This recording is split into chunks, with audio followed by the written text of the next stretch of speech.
السلام عليكم ورحمة الله وبركاته. إن الحمد لله نحمده ونستعينه ونستغفره ونعوذ بالله من شرور أنفسنا ومن سيئات أعمالنا. من يهده الله فلا مضل له ومن يضلل فلا هادي له. وأشهد أن لا إله إلا الله وحده لا شريك له وأشهد أن محمدا عبده ورسوله صلى الله تعالى عليه وعلى آله وصحبه وسلم تسليما كثيرا. أما بعد، فقد قال الإمام البخاري رحمه الله تعالى: باب حديث الخضر مع موسى عليهما السلام. قال حدثنا عمرو بن محمد قال حدثنا يعقوب بن إبراهيم قال حدثني أبي عن صالح عن ابن شهاب أن عبيد الله بن عبد الله أخبره عن ابن عباس رضي الله تعالى عنهما أنه تمر هو والحر بن قيس الفزاري في صاحب موسى. قال ابن عباس رضي الله تعالى عنه: هو خضر. فمر بهم أبي بن كعب فدعاه ابن عباس فقال: إني تماريت أنا وصاحبي هذا في صاحب موسى الذي سأل السبيل إلى لقيه. هل سمعت رسول الله سيذكر شأنه؟ قال: نعم। আল হাদিস। সম্মানিত মাতৃমণ্ডলী, আল্লাহ রাব্বুল আলামিনের প্রশংসা এবং প্রিয় নবী সাল্লাল্লাহু আলাইহি সাল্লামের উপর সালাত ও সালামের পর আজ সোমবার 22 সফর 1446 হিজরি মোতাবেক 26 আগস্ট 2024 আমাদের ধারাবাহিক আলোচনা সহিহুল বুখারীর আহাদিসুল আম্বিয়া পর্ব, নবী রসুলগণ সম্পর্কীয় হাদিস। ইমাম বুখারীর এই পর্বের অধ্যায় নম্বর 27 বলছেন বিষয়বস্তু বাবু হাদিসিল খাজির মা মুসা আলাইহিস সালাম।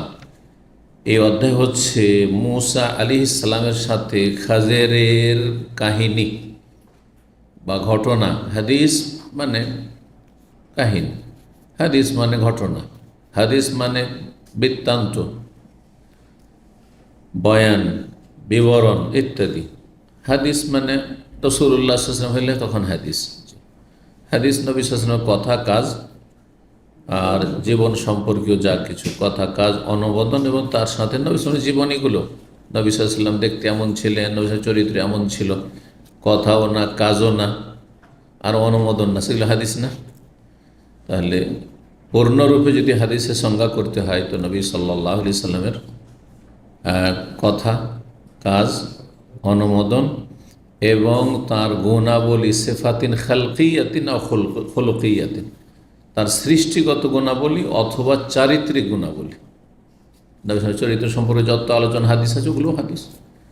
নবী সাল্লাল্লাহু আলাইহি ওয়াসাল্লামের শারীরিক অবয়ব, দৈহিক গঠন সম্পর্কে, নবী সাল্লাল্লাহু আলাইহি ওয়াসাল্লাম পূর্ণিমার চাঁদের মতো ছিলেন, ইত্যাদি ইত্যাদি। নবী সাল্লাল্লাহু আলাইহি ওয়াসাল্লামের চলাফেরা এমন ছিল, এগুলো কিন্তু হাদিস। হাদিস না? জি। তো এই জন্য পূর্ণ সংজ্ঞা এটি অনেক সময় সংক্ষেপে করা হয়, সেজন্য নবী সাল্লাল্লাহু আলাইহি ওয়াসাল্লাম কথা, কাজ, অনুমোদন হাদিস। কিন্তু আরও বেশ কিছু হাদিসে এর অন্তর্ভুক্তশীল তখন ছুটে যায়, সূক্ষ্ম হয় না।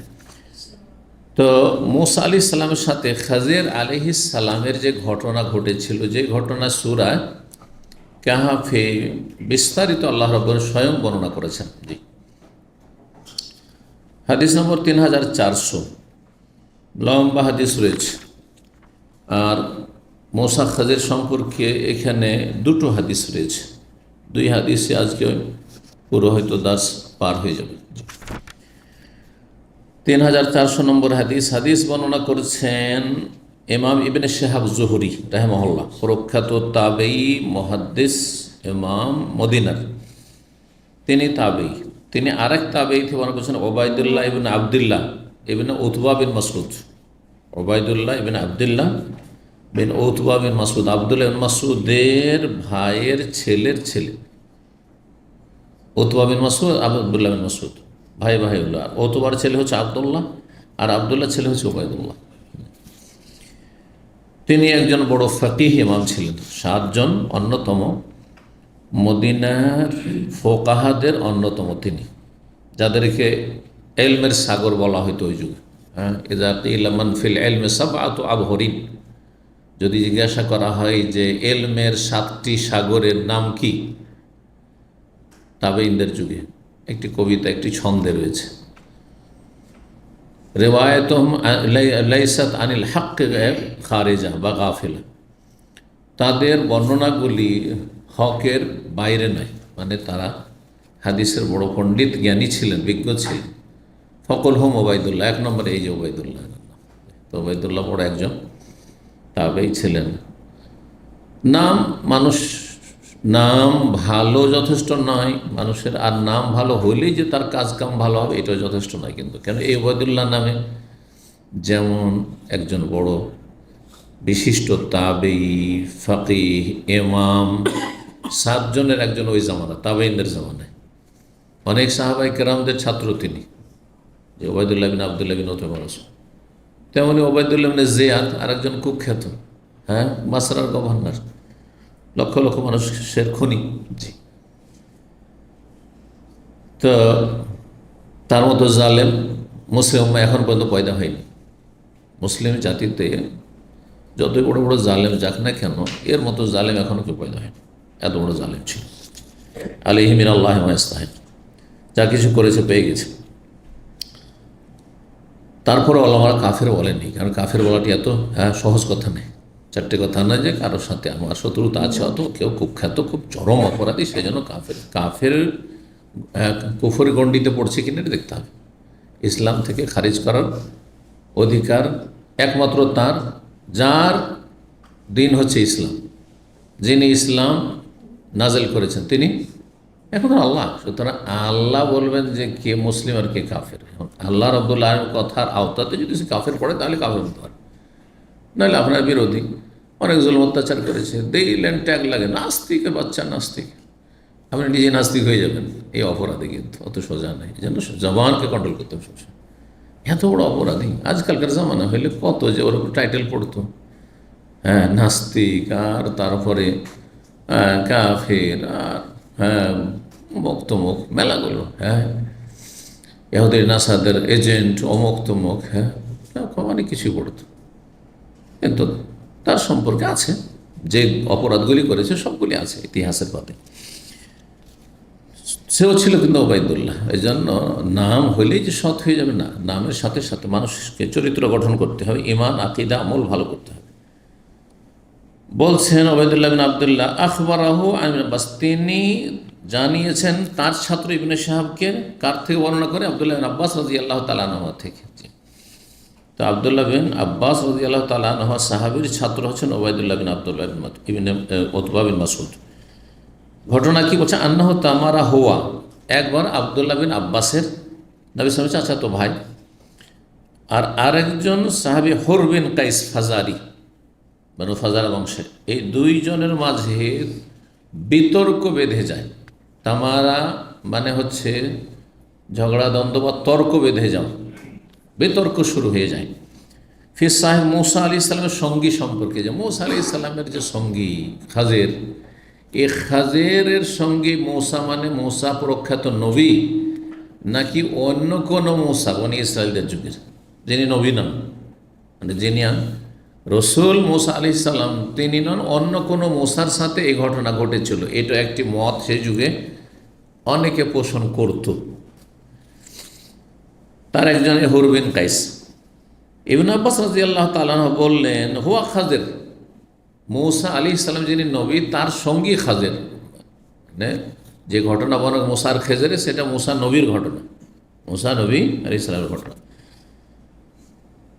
আর হুর বিন কায়েসের মত ছিল, এখানে সংক্ষেপ করে দেয়, অন্য হাদিসে রয়েছে, তিনি বলতেন না, সেটা অন্য মূসা। মূসা আলাইহিস সালাম আল্লাহর রসুল, আর আল্লাহর রসুল তিনি খাজেরের কাছে শিখতে যাবেন। হ্যাঁ, তো এই জন্য তারা বলতেন না, ওইটা অন্য কোনো মূসা, সাধারণ মূসা, এই জন্য ভালো মানুষ মূসা। ফামাররা বিহিম ওবাই বিন কাব, এখন তৃতীয় পক্ষ ফয়সালার জন্য যে কোনটা ঠিক, এই উভয়ে আপোষে বিতর্কে জড়িয়েছেন। সেই সময় অতিক্রম করছেন ওবাই বিন কাব রাদিয়াল্লাহু, প্রখ্যাত সাহাবী এবং হাফেজে কোরআন, কারি এবং তারাবির ইমাম উমর রাদিয়াল্লাহু তাআলা আনহু জামানায়। তার কিরাত খুব সুন্দর ছিল। ফাদাহু ইবনে আব্বাস, আব্দুল্লাহ ইবনে আব্বাস রাদিয়াল্লাহু তাকে ডাকলেন সমর্থন নেওয়ার জন্য। ফাকালা, বলে, ইন্নী তামারাইতু আনা ওয়া সাহিবি হাযা, আমি এবং আমার এই যে সঙ্গী হুর বিন কায়েস, 2 জনে আমরা বিতর্কে জড়িয়েছি। ফিস সাহেব মুসা আলাইহিস সালামের সঙ্গী সম্পর্কে আল্লাহ আল্লাযী সাআলা সাবিল আল-লুকী, যার সাথে দেখা সাক্ষাতের জন্য দিক নির্দেশনা, রাস্তা পথে নির্দেশনা আল্লাহর কাছে চেয়েছিলেন যে আল্লাহ কিভাবে এই খাজেরকে পাবো, তোমার বান্দাকে, যে বান্দার কাছে কিছু শিখার আছে। আল্লাহ বলে, যাও মুসা, তুমি বলছো আমার চাইতে বেশি জ্ঞানী নাই তো দুনিয়াতে, তুমি তো আর গায়েব জানো না, আল্লাহর বান্দাদের মতো কত কে জ্ঞানী আছে না আছে, তুমি একটা অনুমান ভিত্তিক কেন কথা বললে? এটা আল্লাহ রাব্বুল পছন্দ লাগলো না, সেজন্য বড়দের ছোট ভুল অনেক সময় ভুল হয়ে যায়। অথচ বাস্তবে যদি দেখা যায় তো মুসা আলাইহিস সালাম কথাটি ঠিক বলেছেন, মানে তার চাইতে বেশি জ্ঞানী কেউ ছিল না সেই জমানায়। কিন্তু সব দিক থেকে নয়, কিছু কিছু বিষয়ে অন্য কেউ জ্ঞানী হইতে পারে। যেমন আজকে পৃথিবীর সবচেয়ে বড় যদি মুহাদ্দিস কেউ নিয়ে নেন আর আলেমকে নিয়ে নেন, তিনজন আলেম আজকে থেকে 20-25 বছর আগে দুনিয়া থেকে চলে গেছেন পৃথিবীর সবচেয়ে বড় পৃথিবী।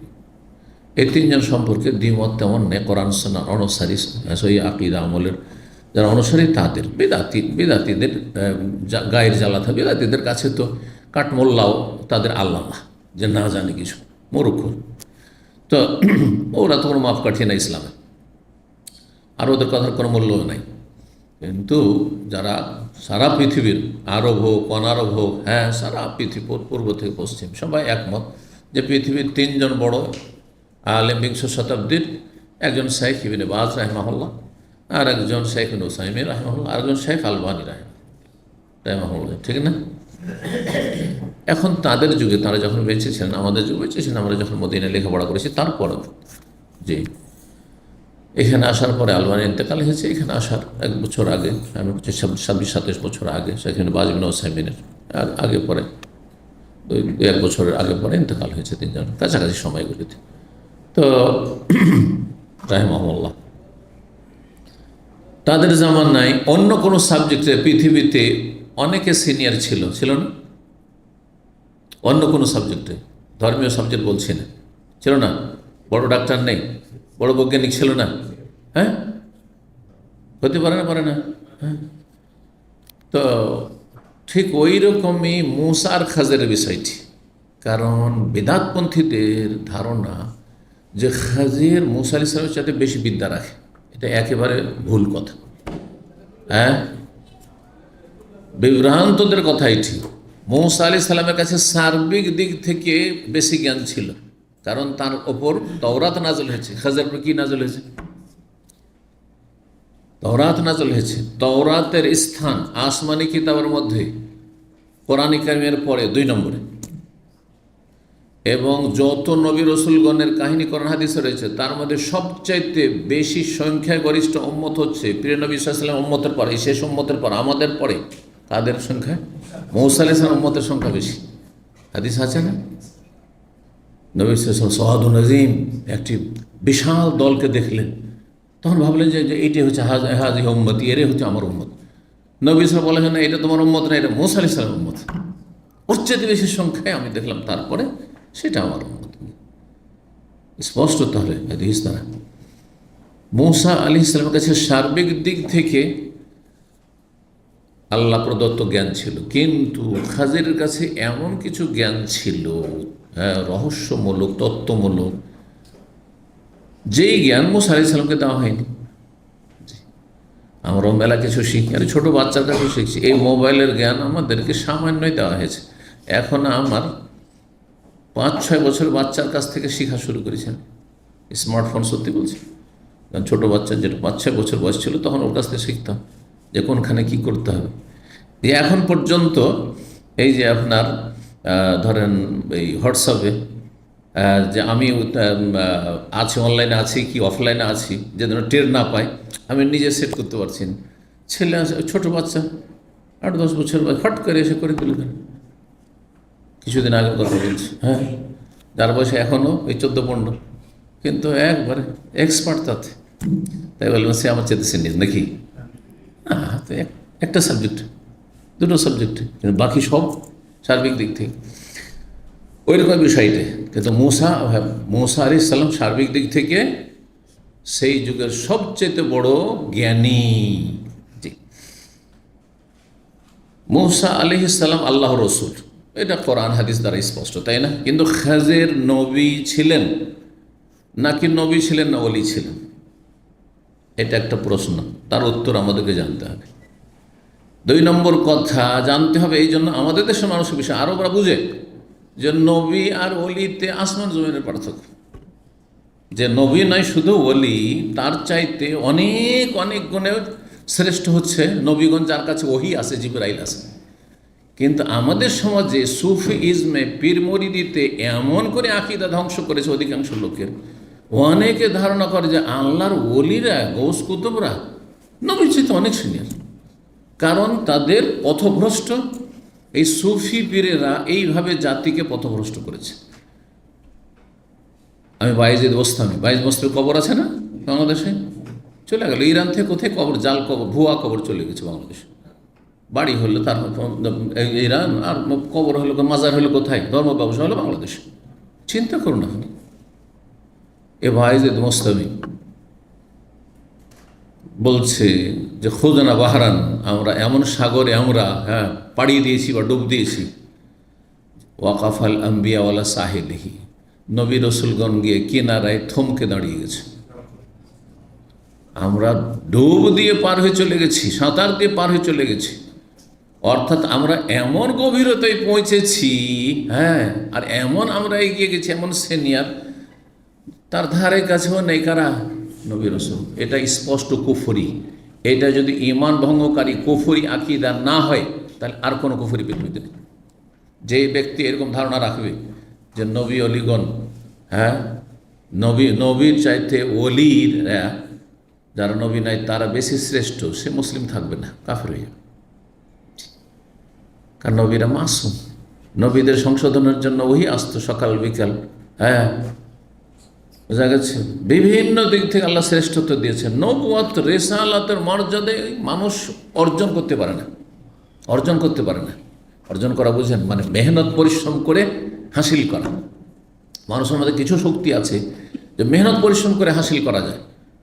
যেমন ধরে টাকা পয়সা হলে হবে, আপনি বাড়িতে বসে থাকলে হবে না, অলস হইলে হবে না, কর্মঠ হইতে হবে, চালাক চতুর হইতে হবে, বুঝতে হবে সাবজেক্ট, যে যুগোপযোগী কী করে ইনকাম সোর্স বাড়ানো যায়, ঠিক না? তারপরে আপনি বড় লোক হয়ে গেলেন, তাহলে এতে আপনার কিছু কর্মক্ষমতার কি আছে, অংশ আছে, যে আপনার কর্ম, যদিও দাতা একমাত্র আল্লাহ রাব্বুল আলামিন, অনেক সময় চেষ্টা করেও মানুষ ব্যর্থ হয়ে যাচ্ছে, ঋণে ডুবে যাচ্ছে বড় বড় চালাক চতুররা, কিন্তু এটাতে উন্নতি করা যায় এই ক্ষেত্রে। কিন্তু কেউ যদি বলে যে আমি ফর্সা হওয়ার জন্য, বা খাটো মানুষ বেটে হয়ে গেছি লম্বা হওয়ার জন্য, বা দেখতে ভালো না কুৎসিত, আমি সুন্দর হওয়ার জন্য সারা জীবন পরিশ্রম করব, সামান্য একটু পরিবর্তন নিয়ে আসতে পারবে, তাহলে এটা অর্জিত বস্তু না, মানুষ অর্জন করতে পারে না, এটা আল্লাহ প্রদত্ত পুরোপুরি। কি বুঝলেন? বুঝছেন না? বুঝছেন না? তো নবুয়ত রিসালাতের মর্যাদা, সারা জীবন যদি কেউ সেজদায় পড়ে থাকে যে আল্লাহকে নবী করে দাও, সম্ভব?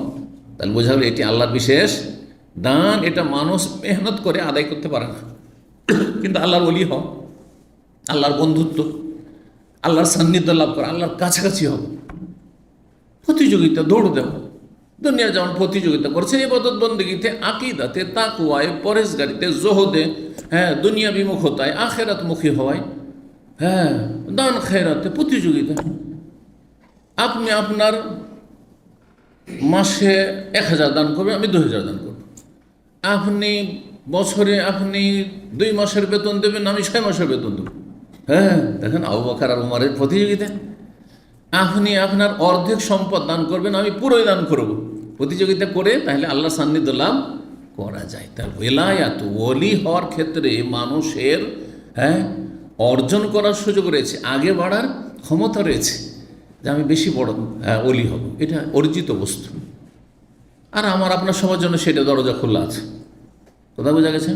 কিন্তু নবী হওয়ার জন্য কারোর জন্য দরজা খোলা আছে, যে চলেন আজকে থেকে আমরা কম্পিটিশন করি, আর দেখা যাক আমাদের মধ্যে এই যে আছে মাশাআল্লাহ অনেকে সব নেক চেহারা, আমাদের মধ্যে কে নবী হয়ে আসতে পারে। এমন কান্নাকাটি করবো আল্লাহর কাছে, আর এমন রিয়াজত আর মেহনত পরিশ্রম করবো, আর এত বেশি নামাজ রোজা হজ জাকাত করবো, দান খেরাত করবো, নবী হয়েই ছাড়ব, সম্ভব? সম্ভব নয়। তাহলে সেটা কত বড় সম্মাননা, তাহলে চিন্তা করুন, তো আল্লাহর পক্ষ থেকে খাস রহমত। জি। তো খাজির নবী ছিলেন না ওলি ছিলেন, ইখতলাফ রয়েছে। ইবনে তাইমিয়া রাহিমাহুল্লাহ নবী হন আর ওলি হন। নবী হইলে এক নবীর কাছে আর এক নবীর চাইতে কোনো কোনো ক্ষেত্রে বেশি জ্ঞান থাকতে পারে। এখন ধরেন আল্লাহর খলিলকে ইব্রাহিম আলাইহিস সালাম আর মুহাম্মদ সাল্লাল্লাহু আলাইহি ওয়াসাল্লাম, তাই না? আল্লাহর খলিল তো বলা হয়নি ইউসুফ আলাইহিস সালামকে, কিন্তু ইউসুফ আলাইহিস সালামের সৌন্দর্যের দিক দিয়ে যদি দেখেন তো ইউসুফ আলাইহিস সালাম অন্য অন্য নবীর চেয়ে সুন্দর, ঠিক না? তাই বলে কি সব দিক থেকে আপনি সিনিয়র বলবেন? না।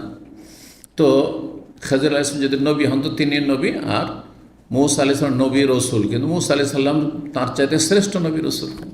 তারপর তওরাত নাযিল হয়েছে, খাজিরের উপর কোনো কিতাব নাযিল হয়নি আসমানে। জি। আর যদি ওলি হন তো ওলি আর নবী তো অনেক পার্থক্য রয়েছে মর্যাদার। হ্যাঁ, নবীর কাছে একজন নবী জুনিয়র হইলেও তার কাছে কিছু বিশেষ বৈশিষ্ট্য বা গুণ থাকতে, বিশেষ ইলম থাকতে পারে। তো মুসা আলাইহিস সালাম শ্রেষ্ঠ হলেও তার চাইতে বেশি এলেম থাকতে পারে। কিন্তু যদি ওলি হন তো বেশি এলেম থাকতে পারে, বলছে সেটাও সম্ভব। আল্লাহ যদি মনে করেন যে সে নবী নয় কিন্তু কিছু জ্ঞান তাকে স্পেশাল আমি দিয়ে দেব, তো আল্লাহ প্রদত্ত জ্ঞান আল্লাহ দিতে চান, যাকে ইচ্ছা তাতে দিতে পারেন, অসম্ভব কিছু নাই। আর আমার আপনার সেখানে আপত্তি করার কোনো সুযোগ নেই, কারণ আল্লাহ দিচ্ছেন আল্লাহর জিনিস, আমার আপনারা দিচ্ছেন। কথা বোঝা গেছে না? তো তিনি নবী হন অথবা ওলি হন। তবে অধিকাংশ আলেমরা বলেছেন যে তিনি আল্লাহর ওলি ছিলেন, নবী ছিলেন না। জি, নবী ছিলেন না। আল্লাহ তাআলা আলাম। তাহলে দুটি মত হয়ে গেল, তিনি নবী ছিলেন একটি মত, আর একটি মত হচ্ছে আল্লাহর ওলি নবী ছিলেন না। তৃতীয় মত মৌলানা মওদুদী, জামাত ইসলামীদের ইমাম। মৌলানা মওদুদীর অনেক বিভ্রান্তি রয়েছে, তো তার মধ্যে একটি বিভ্রান্তি, তিনি বলেছেন যে তিনি নবীও ছিলেন না, ওলিও ছিলেন, তিনি ফেরেশতা ছিলেন। কারণ শরীয়ত বহির্ভূত বাহ্যিক কাজ ফেরেশতা ছাড়া, তার যুক্তি এটাই শুধু, শরীয়ত বহির্ভূত কাজ, অন্যায় কাজ, বাহ্যিক অন্যায় কাজ, এটা নবীও করতে পারে না, আর কোনো মুমিন ওলিও করতে পারে না, একমাত্র ফেরেশতা করতে পারে, ঠিক না? কোন নবী কোনো মানুষকে খুন করতে পারবে? জায়েজ নয়। আর কোন ওলির জন্য জায়েজ একটা মানুষকে খুন করে দেবে, নিরীহ মানুষকে? না, তার জন্য হারাম, কাবিরা গুনাহ। কিন্তু ফেরেশতা যদি মনে করে যে গলাটা টিপে আল্লাহর কাছে রুহটা নিয়ে চলে যাবো, অপরাধ নাকি? কারণ ফেরেশতা মুকাল্লাফ নাই, মালাকুল মওত রুহ কবজ করছে না, তার জন্য শর্ত আছে, বুড়ো হইতে হবে। তারপরে 10 বছর 12 বছর করছি কাজে, বাচ্চা যুবক যুবতী তো জান কবজ করে নিয়ে মালাকুল মওত নিয়ে চলে যাচ্ছে, ঠিক কিনা? তো তাহলে এই মতটি তাহলে মোটেই ঠিক নয় যে খেজের কি ছিল, ফেরেশতা। আচ্ছা, খেজের মানুষ ছিলেন, তাহলে ফেরেশতা নাই, তাহলে মানুষ। নবী হোক তবু মানুষ, আর ওলি হইলেও মানুষ। মানুষ মানেই তার মৃত্যু আছে, তার চাইতে ব্যাপক বলেন সৃষ্টি না, তিনি প্রত্যেক সৃষ্টি ধ্বংসশীল, কুল্লু মান আলাইহা ফান। তাহলে খেজের মারা গেছেন, এটা আকীদা রাখতে হবে।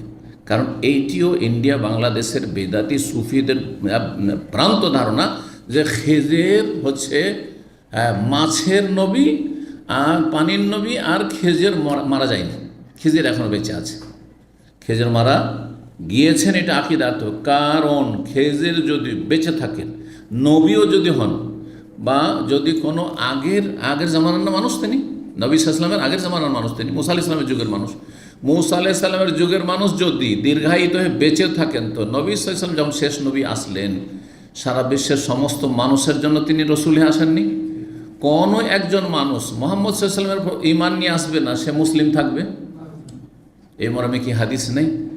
ওয়াল্লাহি, আল্লাহ কসম করে বলছি, ওমর তুমি তাওরাত পড়ছো, তাওরাতে হেদায়েত খুঁজছো বিকৃত কিতাবে, আর তারপরে মনসুখ রহিতকৃত কিতাবে, তোমার হাতে কেন তাওরাত থাকবে? এই জন্য আজকাল বিভিন্ন ধর্মের চর্চা করা সাধারণ মানুষের জন্য জায়েজ নয়, বিশেষজ্ঞের জন্য, বড় আলেমদের জন্য জায়েজ, কাফেরদের খণ্ডন রদ করার জন্য। হ্যাঁ, কিন্তু এমনি সামান্য একটু ইসলামের কোনো জ্ঞান আছে, আর পড়াশোনা বাইবেল আমি একটু পড়াশোনা করি, একটু আমি বেদ পুরাণও পড়ি, আর তারপরে তুলনামূলক আমি লেকচার দেওয়ার চেষ্টা করি, এটা জায়েজ নয় আপনার জন্য। কারণ আপনার কোরআনের এলেম নাই, যাতে হেদায়েত রয়েছে, নূর রয়েছে, আর আপনি ওই বাতিল কিতাব, বিকৃত কিতাবের আপনি এলেম হাসিল করতে যাবেন, আপনি আর বিভ্রান্ত হতে যাবেন। কোনো সময় শয়তান আপনাকে বিভ্রান্ত করতে পারে, জাহান্নামে নিয়ে যেতে পারে। তো আল্লাহে আল্লাহর ওমর কোথায়, ওমর তার উপর এত রাগ করছেন নবী সাল্লাল্লাহু আলাইহি ওয়াসাল্লাম, কেন তুমি তওরাত পড়বে? তোমার কোরআন শেষ হয়ে গেছে, কোরআন বোঝা যথেষ্ট হয়ে গেছে, তোমার জন্য কোরআন হেদায়েতের জন্য যথেষ্ট নয়? আল্লাহ মাআতুকু বিহিযা নাকিয়া, স্বচ্ছ দিন তোমার জন্য নিয়ে আসেন। আল্লাহি আল্লাহর কসম করে, লাউ কানা মূসা হাইয়া, মূসা আলাইহিস সালাম যদি আজকে জীবিত থাকতেন, মূসাও যদি জীবিত থাকতেন, এই মূসা আলাইহিস সালাম কালিমুল্লাহ, তাওরাত নাযিল তার রসুল নবী, মা ওয়াসিয়াহু, তার জন্য অসম্ভব ছিল যে সে আমার অনুসরণ না করে সে মুসলিম থাকবে। আইয়াত ইল্লা আইয়াত্তাবিআনি, মা ওয়াসিয়াহু ইল্লা আইয়াত্তাবিআনি, মা ওয়াসিয়াহু ইল্লা ইত্তিবাই, আমার অনুসরণ ছাড়া তার কোনো উপায় ছিল না। তাহলে খেজের যদি বেঁচে থাকে, তাহলে তার ইসলাম কবুল করা জরুরি ছিল না? তাহলে বোঝা গেছে তার আগেই মারা গেছে, নবী সাল্লাল্লাহু আলাইহি ওয়াসাল্লাম আগেই মারা গেছে। কখন মারা গেছে সেটা জেনেও লাভ নেই, কে কখন মারা গেল আমাদের জানার কোনো প্রয়োজন করে না। কে কতদিন বাঁচলো আর কত মারা গেল এইগুলো জেনে লাভ নেই। এতে আপনার লাইফের সাথে কোন সম্পর্ক রয়েছে? হালাল হারামের সম্পর্ক রয়েছে না ইবাদত বন্দেগীর সম্পর্ক রয়েছে না? কোনো সম্পর্ক নেই। তো যাই হোক, কথা এই জন্য বাড়ালাম যে এই সব ক্ষেত্রে এই খেজের সম্পর্কে অনেক গুমরাহি রয়েছে বক্তাদের মধ্যে আমাদের সমাজে। খেজের বেঁচে নেই, মারা গেছে, এক নম্বর কথা। খেজের নবী হোক আর ওলি হোক, তিনি মানুষ। হ্যাঁ, খেজের মূসা আলাইহিস সালামের সাথে সিনিয়র নয়। হ্যাঁ, আংশিক মূসা আলাইহিস সালামকে আল্লাহ শিক্ষা দেওয়ার জন্য যে এমন কথা বলতেন নেই, কারণ তুমি সব কিছু রবের মতো আল্লাহর মতো জানো না। হতে পারে যে এমন কোনো ব্যক্তি আছে যে তোমার চাইতে কিছু কিছু বিষয় বেশি জানে, বোঝা গেছে না? যদি আমার সামনে স্পষ্ট হয় যে আমার চাইতে আপনার মধ্যে বেশি জ্ঞানী নেই, তারপর আমার জন্য এটা বলা বেমানান সাজে না যে আমি আপনাদের চাইতে বেশি জ্ঞানী, আপনাদের চাইতে বেশি সিনিয়র। ওই রকমই ভুলটা ছিল কার? মূসা আলাইহিস সালামের। এমন বড় ভুল ছিল না। আমি যদি এখানে বলি যে আপনাদের মধ্যে আমি বেশি জানি, কথাটাকে মিথ্যা, কিন্তু তারপর আমার জন্য বলাটা উচিত নয়, ঠিক ওই রকম, ব্যাস এতটুকু। তো এখন চলেন, হাল সামিআত রাসূলুল্লাহ সাল্লাল্লাহু আলাইহি ওয়াসাল্লাম বলছেন ইবনে আব্বাস এই উবাই ইবনে কাবকে, কি তুমি কি রাসূলুল্লাহ সাল্লাল্লাহু আলাইহি ওয়াসাল্লামের কাছে কিছু শুনেছো? আযকুরু শানাও, তার আলোচনা, তার অবস্থা বর্ণনা তিনি করেছেন। কালার নাম, হ্যাঁ শুনেছি। সামিআতু রাসূল, এখন কিসসা বয়ান করেছেন, আমি রাসূলুল্লাহ সাল্লাল্লাহু আলাইহি ওয়াসাল্লাম বলতে শুনেছি, বাইনামা মূসা ফি মালাই মিন বনি ইসরাইল, একবার মূসা আলাইহিস সালাম বনি ইসরাইলদের একটি দলের মাঝে অবস্থান করছিলেন। এক দল বনি ইসরাইল লোকেরা ছিল, তার উম্মতের লোকেরা। জাহু রাজুলুন, জনৈক ব্যক্তি তার কাছে আসলো। আসার পরে মূসা আলাইহিস সালাম ভাষণ দিচ্ছিলেন, শোনার পরে খুব সে পছন্দ লাগলো, তাকে খুব ভালো লাগলো। তখন সে জিজ্ঞেস করলো অবাক হয়ে, হাল তাআলামু আহাদান আলামিনকা, আপনার চাইতে বেশি জ্ঞানী কি আপনি কাউকে জানেন পৃথিবীতে? আপনার চাইতে জ্ঞানী ব্যক্তি পৃথিবীতে আর কেউ আছে? মানে আপনি সবচাইতে জ্ঞানী। অনেকে অতি ভক্তিতে বলে ফেলে আপনার চাইতে বড় জ্ঞানী কেউ নেই। হ্যাঁ, না মোটেই না। তখন সেটার উপর আমি চুপ থাকবো, তাহলে আমার ইমানে দুর্বলতা আছে, অবশ্যই ইমানে এখানে আমার ভেজাল আছে, তাহলে না, মোটেই এটা উচিত হবে না। তারপরে কোথায় মূসা, কোথায় আমি, তাই না? মূসা আলাইহিস সালামের জন্য ঠিক আছে। আল্লাহ তিনি বলছেন না, আমার চাইতে জ্ঞানী কেউ নেই, কারণ তিনি সেই যুগের শ্রেষ্ঠ নবী। ফাআউহাল্লাহু ইলা মূসা, তখন মূসা আলাইহিস সালামকে আল্লাহ ওহী করলেন, বালা, তুমি যে বলছো নেই, হ্যাঁ আছে, হ্যাঁ তোমার চাইতে বেশি জ্ঞানী আছে, কিন্তু সার্বিক দিক থেকে আছেন নয়, কিছু ক্ষেত্রে আছে।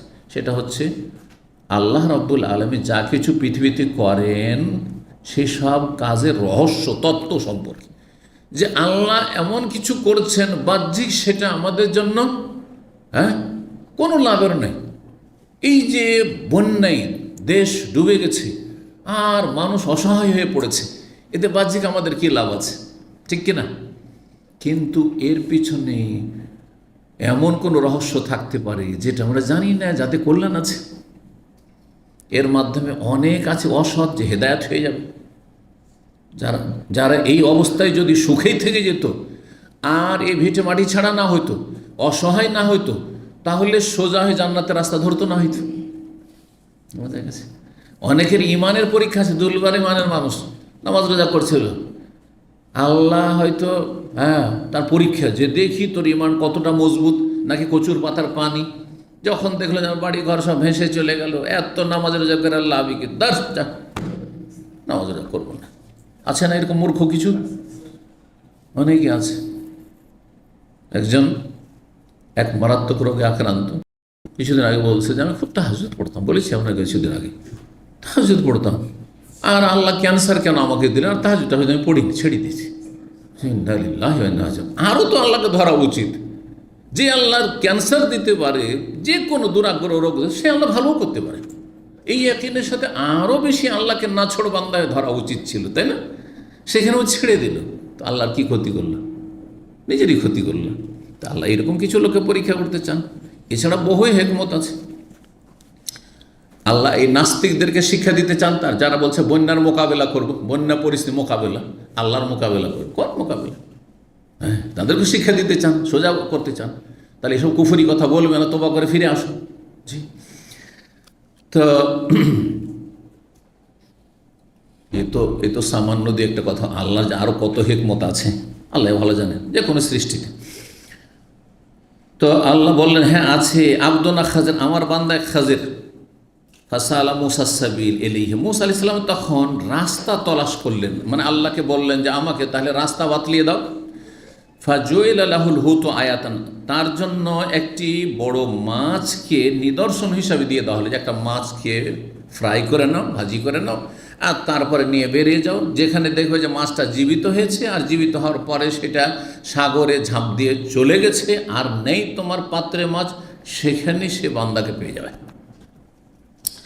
ফাসালা মুসা সাবিলা ফাজুইলা লাহু আয়া ওয়াকিলা লাহু, বলা হলো ইজা ফাকাদতাল হুতা, যখন তুমি মাছকে হারিয়ে ফেলে ফারজে, সেখানেই ফিরে যাবে, ফাইন্নাকা সাতালকা, সেখানেই তুমি নিশ্চয়ই তার সাথে সাক্ষাৎ করবে। ফাকান ইয়াতবাউল হুতা ফিল বাহরে, সেই মুসা আলাইহিস সালাম ইয়াতবাউল হুতা ফিল বাহরে, সাগরে সেই মাছের অনুসরণ করেছেন, মাছকে দেখতে আছেন যে মাছ আছে কিনা, মাছ আছে কিনা পাত্রে। ফকাল আলী মুসা ফকাল আলী মুসা ফাতাহ, মুসা আলাইহিস সালামকে তার খাদেম, ফাতা মানে যুবক আর ফাতা মানে খাদেম, সাধারণত খাদেম যুবকদের কি রাখে, বুড়োদেরকে খাদেম রাখে, কাজ হয় না অনেক সময়, কারণ এমনিতেই বুড়ো নড়া চড়ায়, ওই রকম অ্যাক্টিভ হইতে পারে না। এক, দুই নম্বর কথা, বলতেও লজ্জা লাগে। এখন দাড়ি পাকা মানুষ যদি টি বয় হয়, তো ওকে আমি তো লজ্জায় পাবো যে ভাই চা এনে দেন বলতে, তাই না? কিন্তু যদি 15 বছর, 20 বছর, 25 বছর হয়, তো আমি বলতে পারবো। জি, এটা একটা রহস্য। এই জন্য ফাতামান এখানে খাদেম। তিনি তার খাদেমকে বললেন আরায় তা, আচ্ছা বলো তো, ইজ আওয়াইন আলা সাখরা, মুসা আলাইহিস সালামকে তার খাদেম বললেন যে আচ্ছা শোনেন, আরায় তো মানে শোনেন, ইজ আওয়াইন আলা সাখরা, যখন একটা পাথরে গিয়ে আমরা আশ্রয় নিয়েছিলাম, সংক্ষেপ করে দিয়েছে, এখানে বিশ্রাম নিয়েছিলাম, রাস্তায় এসে বিশ্রাম নিয়েছিলেন। ফাইন্নি নাসিতুর, সেখানে কিন্তু মাছটা জীবিত হয়ে যায়, আর তারপরে সেখানে দুই সাগরের মিলনস্থল ছিল, সঙ্গমস্থল ছিল, আর সেখানে লাফ দিয়ে চলে যায় সাগরে। আর লাফ দিয়ে যে গিয়েছে পানিতে, যেখান দিয়ে পানিটা ঢুকেছে পুরো সুরঙ্গের মতো থেকে গেছে, আর পানি সেখানে স্থির হয়ে গেছে। পানিকে আল্লাহ রাব্বুল আলামিন সেখানে স্থির করে রেখে দিয়েছেন, পানির সাথে আর মিলেনি, সুরঙ্গের মতো রাস্তা হয়ে থেকে গেছে পুরোটি। দেখা যাচ্ছে যেখানে সুরঙ্গ, পানির মধ্যে সুরঙ্গ থাকে, এটা একটা নিদর্শন, অসাধারণ একটা মুজিজা মুসা আলাইহিস সালামের। তো বলছেন যে সেখানে কিন্তু আমি বলতে ভুলে গেছি, ফাইনা আসে হতো, আমি সে মাছের কথা ভুলে গেছি। ওমা আনসানি ইল্লা শয়তান, আমাকে শয়তানই ভুলিয়ে দিয়েছিল। শয়তানই ভুলায় মানুষকে, যে কোনো কিছু শয়তানে ভুলায়। এই জন্য আল্লাহ কোরআনে বলে শয়তান পালাবে আল্লাহকে স্মরণ করলে। আর কায়াতে যেন ওয়াজকুর রব্বাকা ইযা নাসিতা, তুমি ভুলে গেলে রবের জিকির আজকার করো, রবের জিকির আজকার করো। কোনো কথা যদি ভুলে যান, হঠাৎ করে মনে করছেন একজনের নাম, ভাই অমুকের নাম বা অমুক একটা কথা আপনাকে বলতে চেয়েছিলাম, হঠাৎ করে দিমাগ থেকে বেরিয়ে গেল, হয় না? আরে এত চেষ্টা করছেন ওই কথা আর খুঁজে পাচ্ছেন না, ওই সময় আপনি কি করবেন? লা ইলাহা ইল্লাল্লাহ, আস্তাগফিরুল্লাহ, লা হাওলা ওয়ালা কুওয়াতা ইল্লা বিল্লাহ, সুবহানাল্লাহ, আলহামদুলিল্লাহ, যে কোনো জিকির করেন। হ্যাঁ, আল্লাহুম্মা সাল্লি আলা মুহাম্মদ, এটাও জিকির, কিন্তু দরুদ তার সাথে জিকির। কারণ আল্লাহর কাছে রহমত চাইছেন নবীর জন্য, এটা জিকির না?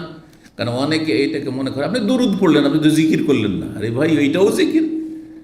আল্লাহকে স্মরণ করছেন যে হে আল্লাহ তুমি নবীর ওপর রহমত বর্ষণ করো, তো এটা জিকির না আল্লাহ? তাহলে জিকিরকে ব্যাপক অর্থে বুঝতে হবে, জিকির কাকে বলে। আমাদের দেশে জিকিরকে একেবারে সীমিত করে দিয়েছে। আর বেদাতি জিকিরে জিকির, সুন্নতি জিকিরের কোনো সেন্সই নেই, নন সেন্স। তো বলছেন ওমান সানিউ ইল্লা শায়তান ওয়ান আযকুরাহ, আর আমাকে ভুলিয়েছে শয়তানে সেটা স্মরণ করতে। মুসা আলাইহিস সালাম বললেন যালিকা মা কুন্না নাবগি, আরে ওই জায়গায় তলাশে তো আমরা আছি, যে ওই জায়গায় আমাদেরকে যেতে বলা হয়েছে, ওখানেই তো পাবো তাকে যার কাছে কিছু শিখতে হবে। তো বলছে ফারতাদ্দা আলা আসারিহিমা কাসাসা, সুতরাং উভয়ে ফিরে আসলেন তাদের পদাঙ্ক অনুসরণ করে পেছন দিকে। ফারতাদ্দা আলা, পেছন দিকে, উল্টো দিকে ফিরে আসলেন, যেখান থেকে অতিক্রম করে চলে গেছিলেন নিজের পদাঙ্ক অনুসরণ করে। সেই যুগে রাস্তা বানানো ছিল না, কোনখান দিয়ে কোন রাস্তা দিয়ে আসলাম, কোন পথে হেঁটেছি, আপনি মরুভূমিতে হাঁটলে আইডিয়া করতে পারবেন? মোটে আইডিয়া করতে পারবেন না। একমাত্র পদচিহ্ন, যে দেখি মানুষের পায়ের দাগ টাগ পাচ্ছি নাকি, দেখি তো দেখি, ওই দেখে দেখে দেখে আলা আসারে হামাকাস অনুসরণ করে করে করে যে ওই এই রাস্তা দিয়ে তাহলে এসছি। কারণ এই ডানে বামে একটু এদিক ওদিক হয়ে গেলে তো আর ওই জায়গায় খুঁজে পাওয়া যাবেন, বা ওই জায়গায় পৌঁছিতে পারবেন না, রাস্তা হারিয়ে ফেলবে। ফওয়াজাদা খাজেরান, সেখানে সে দেখছেন খাজের আলাইহিস সালাম আছেন। ফাকানা মিন শানিহিমা, আর তারপরে উভয়ের যে ঘটনা ঘটেছিল, আল্লাযী কাসসাল্লাহু ফি কিতাব, যা আল্লাহ তার কিতাবে সূরা কাহফে বর্ণনা করেছেন। কিন্তু এতটুকু সংক্ষেপ হয়ে গেল, তাই না? কি ঘটনা ঘটলো, কি তিনটি বিষয় ছিল, ইত্যাদি ইত্যাদি, বেশ কিছু দিক সংক্ষেপ হয়ে গেল। এখন বিস্তারিত আসেন সামনের হাদিসটাই। 3401 নম্বর হাদিস। হাদিস বর্ণনা করেছেন সাঈদ ইবনে জুবাইর, বলছেন কুলতু লিবনে আব্বাস, ইবনে আব্বাস রাদিয়াল্লাহু আনহুমা, আমার ওস্তাদকে বললাম, ইন্না নওফ আল বাকালি, নওফ আল বেকালি, এই আরেকজন, তিনিও ওই হুর বিন কায়েসের মতো বলতেন যে মূসা আলাইহিস সালাম খাজেরের সঙ্গে না, খাজেরের সঙ্গে অন্য মূসা। তাহলে এইরকম দু চারজন ছিল যারা ভুল বুঝেছিল সেই যুগে। বলছেন নওফ বেকালি ইয়াজ আমো, তার ধারণা, আন্না মূসা সাহেব আল খাজের, মূসা যে খাজেরের সঙ্গী, লাইসা হুয়া মূসা বনি ইসরাইল, তিনি বনি ইসরাইলদের যুগের মূসা নবী নন, মূসা আল্লাহ রসুল নন। ইন্নামা হুয়া মূসা আখার, তিনি হচ্ছেন অন্য মূসা, তিনি অন্য মূসা। ফাকালা, তখন ইবনে আব্বাস বলছেন তার ছাত্র তাবেঈ সাঈদ ইবনে জুবাইর রাহিমাহুল্লাহকে, কাযাবা আদুউল্লাহ, এই আল্লাহর দুশমন মিথ্যা কথা বলেছে। আল্লাহর দুশমন মিথ্যা কথা, কোনো মুসলিমকে আল্লাহর দুশমন বলা ঠিক? আমাদের ভাষাতে আল্লাহর দুশমন বলা মানে বড় একটা গাল হয়ে গেল, হলো না? তাহলে আপনাকে পরিবেশ সমাজ বুঝে কথা বলতে হবে। হ্যাঁ, সেখানকার ভাষায় কোনটা গাল, কোনটা গালি আর কোনটা বলি, বুঝেন না? বুঝেন না? এক দেশের গালি আর এক দেশের বলি। গোটা বাংলাদেশের অধিকাংশ জায়গায় বেটা বেটা বলা গালি কি না, কিন্তু রাজশাহী চাঁপাই গিয়ে বাংলাদেশের ভিতরে, আর আমাদের পশ্চিমবঙ্গে মালদহ গিয়ে যদি কাউকে বেটা বলেন তো জুতা খেয়ে বড় লোক হয়ে যাবেন। ভালো করে শোনেন, আমি দেখেছি এরকম, একজন একজনকে গাল দিয়েছে, বেটা বলেছে, কিরে তুই আমার মাকে বিয়ে করেছিস তুই, আর মারামারি শুরু করে দিল। হ্যাঁ, তুই এত বড় গাল দিলি তুই? হ্যাঁ, বোঝা গেছে না? তাহলে আপনাকে জানতে হবে যে বেটা শব্দটি কোন এলাকায় বলবো। আচ্ছা, এর বিপরীতটা শোনেন, এর বিপরীত শোনেন আবার। শালা, শালা বলা অন্য এলাকায়, গোটা বাংলাদেশে কেউ যদি কাউকে শালা বলে এক্ষুনি আমরা মারামারি শুরু করে দেবেন, ঠিক না? কিন্তু চাঁপাইনবাবগঞ্জ, রাজশাহী আর মালদহতে শালা বলা তাদের ভাষা। হ্যাঁ, তাদের ভাষা, এটা কোনো গাল না, কিচ্ছু মাইন্ড করবে না। এই জন্য এক বক্তা, আপনাদের আহলে হাদিস বক্তা, হ্যাঁ, ধর শালা বলে ফেলেছে।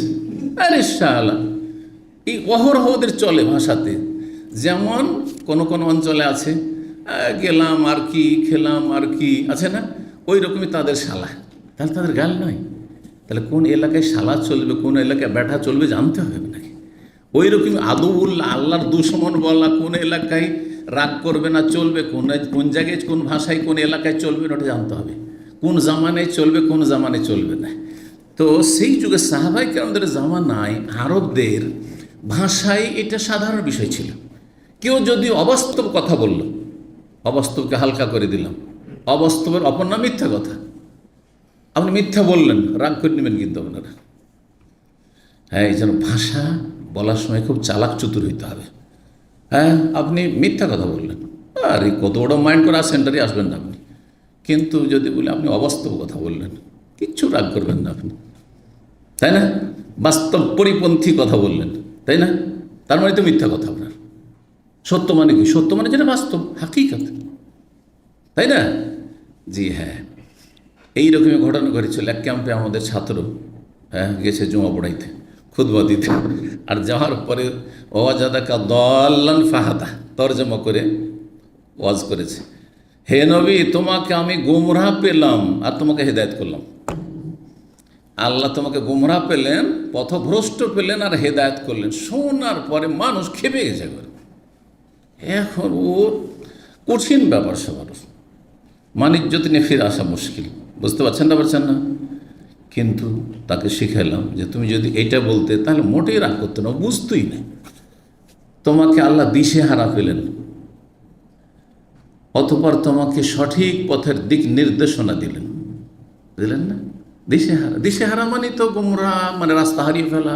দিশেহারা মানে পথভ্রষ্ট, কিন্তু জান্নাতের পথে পথভ্রষ্ট নয়, দিশেহারা। আল্লাহ করব কি, তোমাকে কেমন করে পাবো, তোমার সন্তুষ্টি কেমন করে হাসিল করব, আল্লাহ কোনটা হক কোনটা বাতিল, এইসব এই যে মূর্তি পূজা চলছে, আমি কোন পথে যাব, দিশেহারায় দল্লা মানে রাস্তা হারিয়ে ফেলা। আমরা রাস্তা হারাই না, চলতে চলতে গাড়ি চালাতে রাস্তা হারিয়ে ফেলি।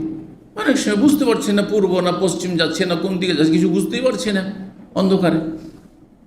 লাইটও অনেক সব বোঝা যায় না। এই শহরের ভেতরে এখান থেকে আমি নিজে গেছি একবার, তুকবা খবর গেছি, আর যাওয়ার পরে বুঝতে পারছি না কোন রোডে যাচ্ছে, এটা মক্কা রোড না এটা ওই রিয়াদ রোড, বুঝতে পারছি কোন দিকে ঢুকলাম।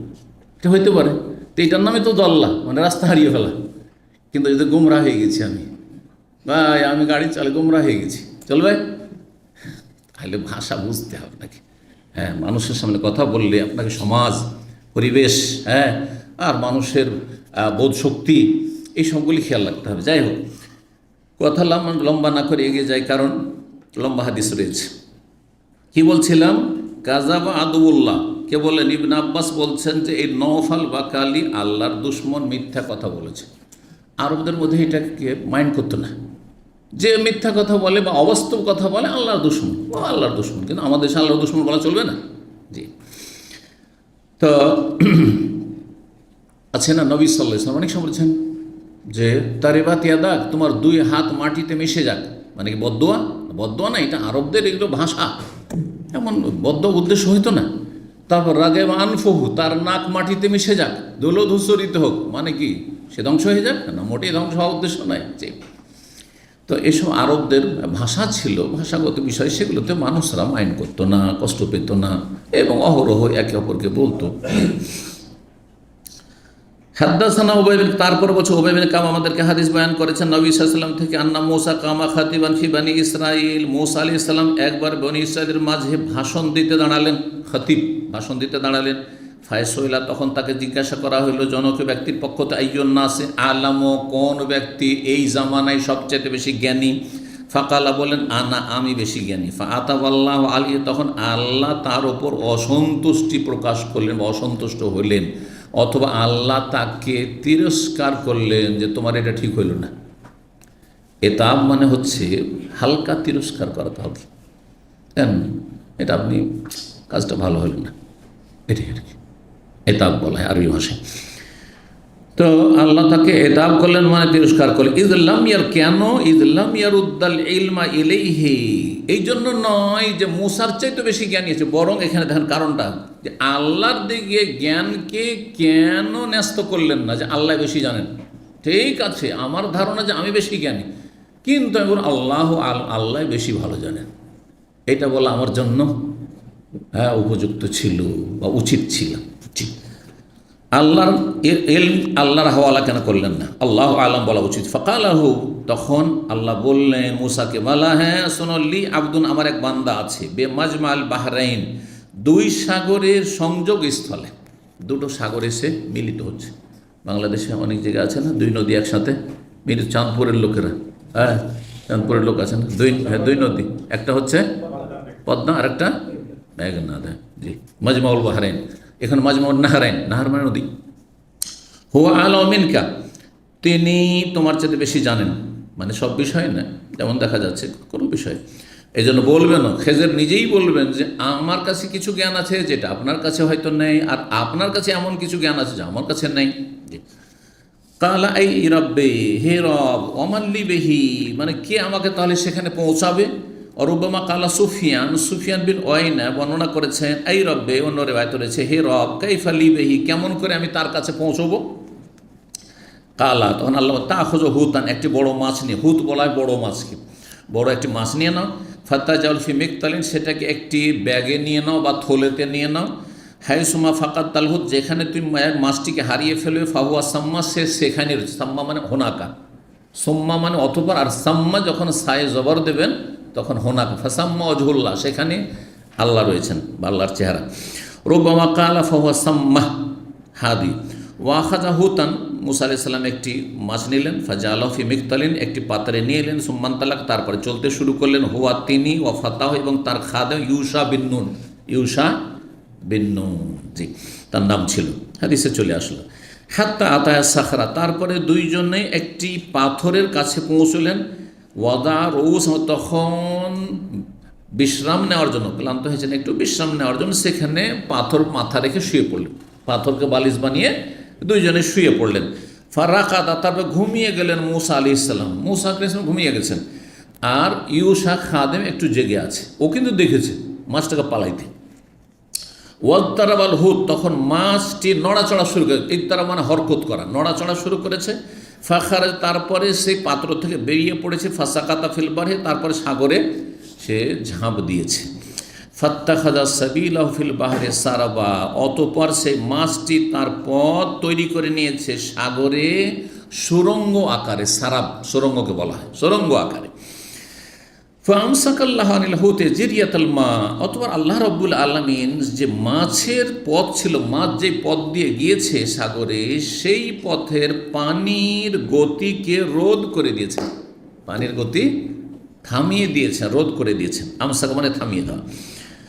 তখন কি হয়ে গেছে, ফাসার মিসলা তাক, তখন সেটা হয়ে গেছে সুরঙ্গের মতন। তাক, তাক বলা হয় ছিদ্রকে, দেয়ালে ছিদ্র, যদি ছোট্ট ছিদ্র থাকে, হ্যাঁ আলো সার জন্য আগের যুগে মাটির দেয়াল টেয়ালে, জানলা হয়তো অনেক বাড়িতে থাকে না, কিন্তু ছিদ্র থাকতো আলোর জন্য, এখনও পাকা বাড়িতে থাকে না, জি তো এরকম। তো সেটা কিসের মতো হয়ে গেছে, সুরঙ্গের মতো হয়ে গেছে। কালা হা কাজ মিসলা তাক, দেখাচ্ছেন হাত দিয়ে দেখাচ্ছেন, এইভাবে হয়ে গেছে। ফান্তালাকা ইয়ামশিয়ানে, তারপরে দুইজনে চলতে শুরু করলেন। বাকিয়াতা লাইলাতিহিমা ওয়া ইয়াওমাহুমা, তখন কিন্তু মুসা আলাইহিস সালাম বলতে ভুলে গেছেন, ওখান থেকে যে ওই মাছটা পালিয়ে গেছে, তো সেখানে বলে দিলে কিন্তু আর হয়রান হইতে হয় না, কারণ ওখানে কিন্তু আশেপাশেই খাজির আছেন, কিন্তু খেয়াল করেনি আশেপাশে আছেন কিন্তু ওই জায়গায়। তারপরে তারা সেখান থেকে এখন বিশ্রাম হয়ে গেল, চলো যে উদ্দেশ্যে এসেছি, ওস্তাদ যার কাছে যেতে আল্লাহ বলেছেন যাই।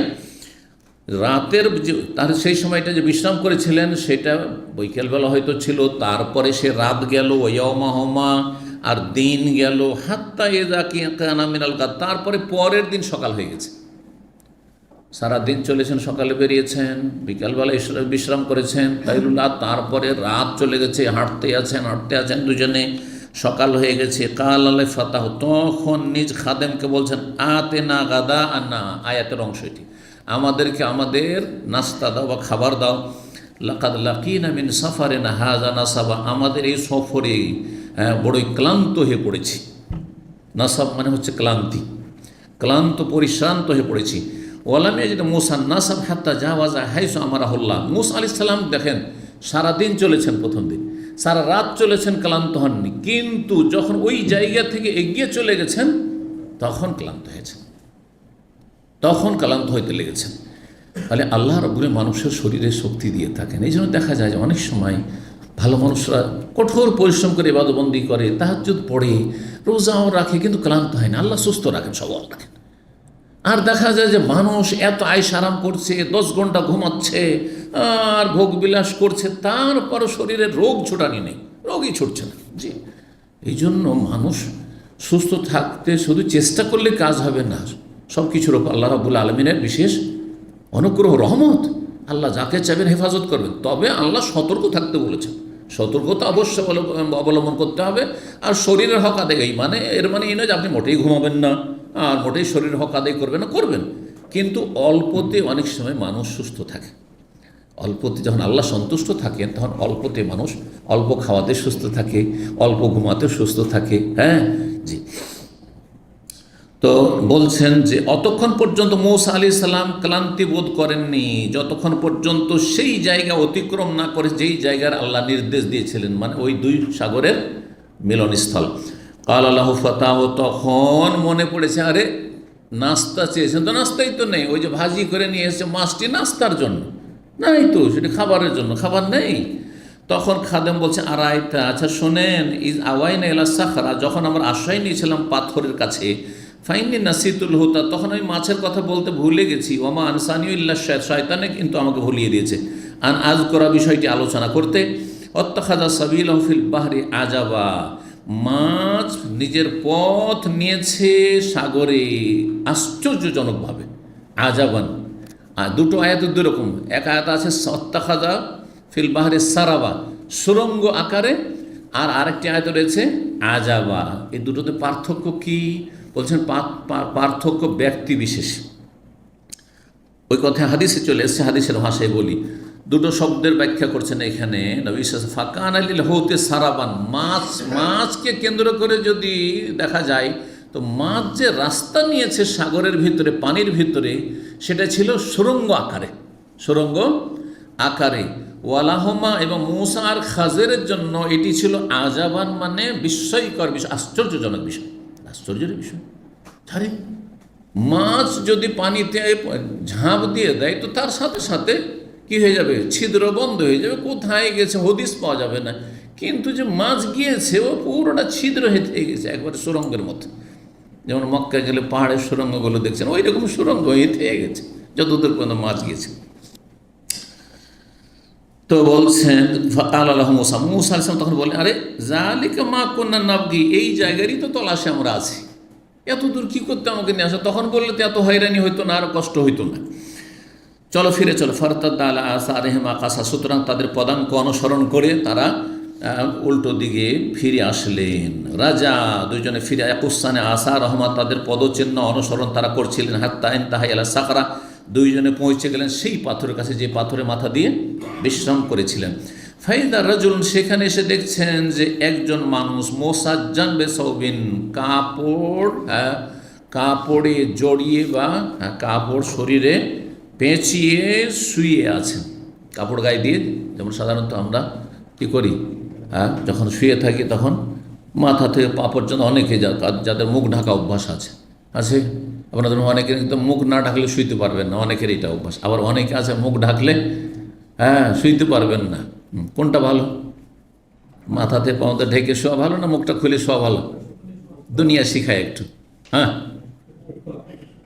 একজন বলেন কোনটা ভালো? খুলে রাখে, ঠিক, খুলে রাখে ভালো। আচ্ছা, অনেকে মোজা পরে ঘুমান না? মোজা পরে ঘুমাবেন না, মোজা খুলে ঘুমাবেন। জি, মোজা খুলে, ঠান্ডার দিন হইলেও মোজা খুলে ঘুমাবেন। বিশেষ করে মোটা কাপড়ে, হালকা বেডশিট বা হালকা চাদর আছে আলাদা কথা, ক্যাথা আছে, অথবা আপনার এই যে কম্বল আছে, আর তাতে মাথা ঢেকে ঠান্ডার দিন অনেকে ঘুমান না, এটা মানুষের শরীরের জন্য বড়ই ক্ষতিকর। তো যাই হোক, রাজুলুন মোসাজ্জান বেসাউবিন, কাপড়ে ঢাকা, মোসাজ্জান মানে মুগাত্তা, কাপড়ে ঢাকা, তিনি ঢেকে শরীরটা, গোটা শরীরটা ঢেকে শুয়ে আছেন। মূসা আলাইহিস সালাম তাকে দেখে সালাম করছেন। ফারাদ আলাইহিস সালামের জবাব দিলেন, সালাম শুনে সালামের জবাব দিলেন। কালা মূসা, তখন জিজ্ঞেস করছেন, ফাকালা, সালাম শোনার পরে খেজির আলাইহিস সালাম অবাক হচ্ছেন, এখানে তো কোনো মুসলিম নেই। তার মানে খেজির আলাইহিস সালাম যেই দেশে বা যে অঞ্চলে বসবাস করছিলেন, একজনও কোনো মুমিন মুসলিম ছিল না, সব কাফের মুশরিক ছিল, সব বিধর্মী ছিল, যার ফলে কেউ সালাম টালাম জানতো না।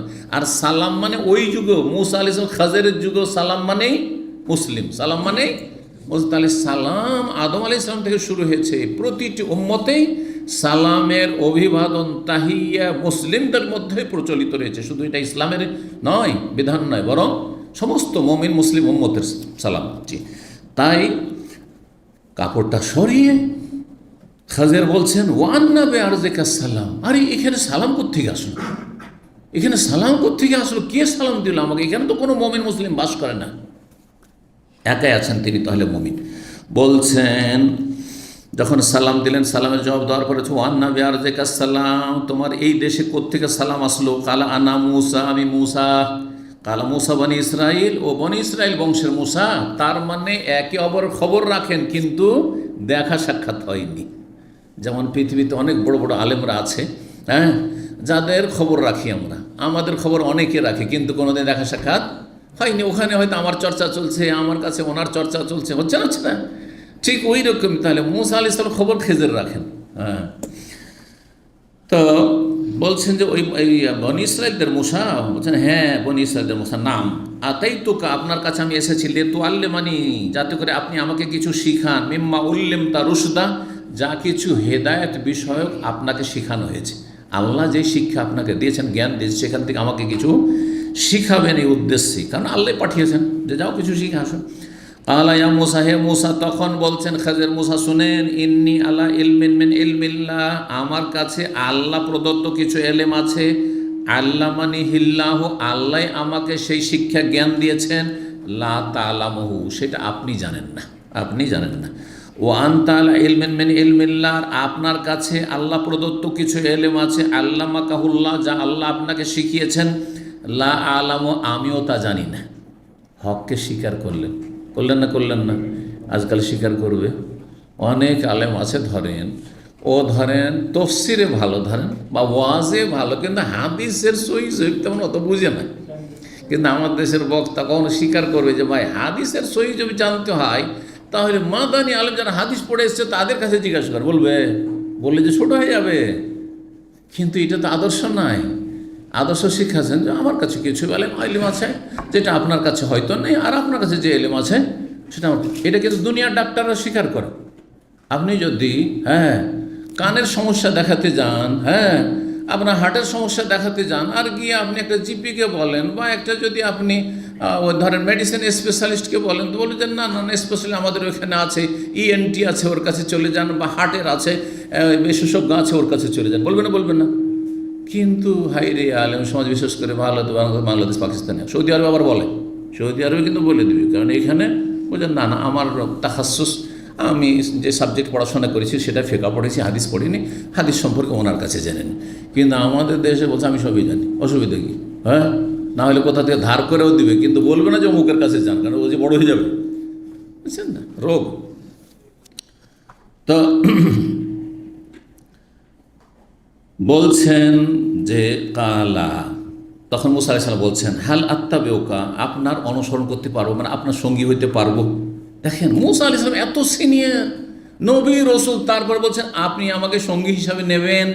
কি শিখিয়েছেন আমাদেরকে? নমনীয়তা শিখিয়েছেন, বিনয়ী হওয়া, নিজেকে ছোট মনে করা হয় এবং অহংকার নাই। জি। আর আমাদের দেশে মাদ্রাসা পড়ে আসে, দাওরা পড়ে এসছে, আমার ইসলাম সেন্টারে শিখতে হবে। কি শিখতে যাবো ওখানে? কি শিখতে যাব? অথচ আকীদার কিছুই জানে না। জিজ্ঞাসা করেন তাদেরকে তৌহিদ কত প্রকার, তৌহিদের রুবুবিয়া কাকে বলে, তৌহিদুল উলুহিয়া কাকে বলে, তৌহিদুল আসমা সিফাত কাকে বলে, কিচ্ছু জানে না, কিছু জানে না তারা, কিছু জানে না। তো ব্যাস মাদ্রাসা পড়ে এসছে, এখানে আমার শেখার দরকার নেই, যাও তুমি যাও। ওখানে মূর্খ লোকেরা যায়, আউযুবিল্লাহ। এই জন্য আল্লাহ এদেরকে হেদায়েত নসিব করে না। এসব মোল্লা যে মাদ্রাসা থেকে পড়া আসা আর যাদের মধ্যে অহংকার কাজ করছে, এদেরকে আল্লাহ সাধারণত হেদায়েত করে না। আরব দেশে 20 বছর 25 বছর থেকে যাচ্ছে, কেউ হেদায়েত নিয়ে যায় না এখান থেকে। এখানে রিয়াল নিয়ে যায়, জমজমের পানি নিয়ে যায়, আর এখান থেকে কিছু হজমরা বেদাতি তরিকায় নিয়ে যায়, সেটাও তো কবুল হবে না। বেদাতি তরিকার হজমরা আসুক, তারা হতভাগেরা। জি। তো বলছেন যখন দরখাস্ত করলে হাল আত্তাবিউকা, আপনার অনুসরণ করতে পারবো। কালা ইন্নাকা লান তাস্তাতিয়া মাইয়া সাবর, আমার সাথে আপনি ধৈর্য ধরতে পারবেন না। পারবেন না। আর কেনই বা পারবেন? নিজের পক্ষ থেকে আমার ওজোর ওপর, এইটা নয় যে আপনার মধ্যে যে সমস্যা আছে। হ্যাঁ, কারণ আমরা যদি কাউকে বলি যে না আমি কিন্তু আপনি আমার রুমে থাকতে পারবেন না, তখন যেন বলতে চাই যে আপনার মধ্যে সমস্যা আছে। না না, সমস্যা হওয়া স্বাভাবিক। যদি এটাকে হালকা করতে চাই, কী বলবেন, এটা হওয়া স্বাভাবিক, এটা হওয়া স্বাভাবিক ভাই, যে আপনার সাথে আমার মতের মিল হবে না, এটা স্বাভাবিক। হ্যাঁ, তো ওইটাই বলছেন এখানে, বলছেন ওয়াকাইফা তাসবিরু, আপনি কিভাবে ধৈর্য ধারণ করবেন আলা এমন কিছু বিষয়ে মা আলাম তহিদ বেহি খবরা, যেই সব বিষয়ের রহস্য আপনাকে জানানো হয়। আমি এমন কিছু কাজ করব বাহ্যিক, সেগুলো হ্যাঁ একেবারে বর্জনীয় কাজ, হ্যাঁ অন্যায় কাজ, আপনি ভিতরের রহস্য তো আপনি জানেন না, কিন্তু আমাকে আল্লাহ ওই রহস্যগুলো জানিয়েছেন যে এটা এই জন্য করতে হবে, এটা এই জন্য করে দিতে হবে, যদিও বাহ্যিক খারাপ কাজ কিন্তু করতে হবে। বোঝা গেছে না? কিন্তু আপনি তো জানেন না, তখন তো আপনার তো আপত্তি উঠবে, আপত্তি উঠবে, স্বাভাবিক ওইটাই। তো বলছেন এলা কওলিহি, হ্যাঁ মা আলাম তাস্তা জালিকা তাউইল মা আলাম তাস্তা আলাইহি সবরা, সূরা কাহফের আয়াত 67 থেকে 69 পর্যন্ত এখানে রয়েছে আমরান ইন্নাকা লান তাসতামি কাইফা তাসবিরু আলা মা লাম তুহিত বিহি খবরা ক্বালা সাতাজিদুনি ইনশাআল্লাহু সাবিরান ওয়ালা আসিলাক আমরা। তখন মুসা আলাইহিস সালাম কি বললেন? যে না না না, আমি ধৈর্য ধরব, আপনার সাথে ওয়াদা করছি।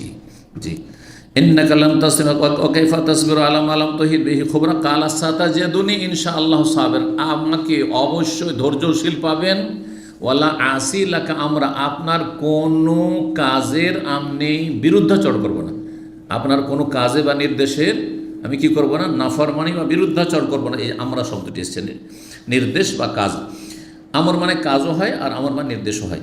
ফান্তালাকা, তারপর দুইজনে চলতে লাগলেন। এখন কে কে চলতে লাগলেন? খেজের আর মূসা।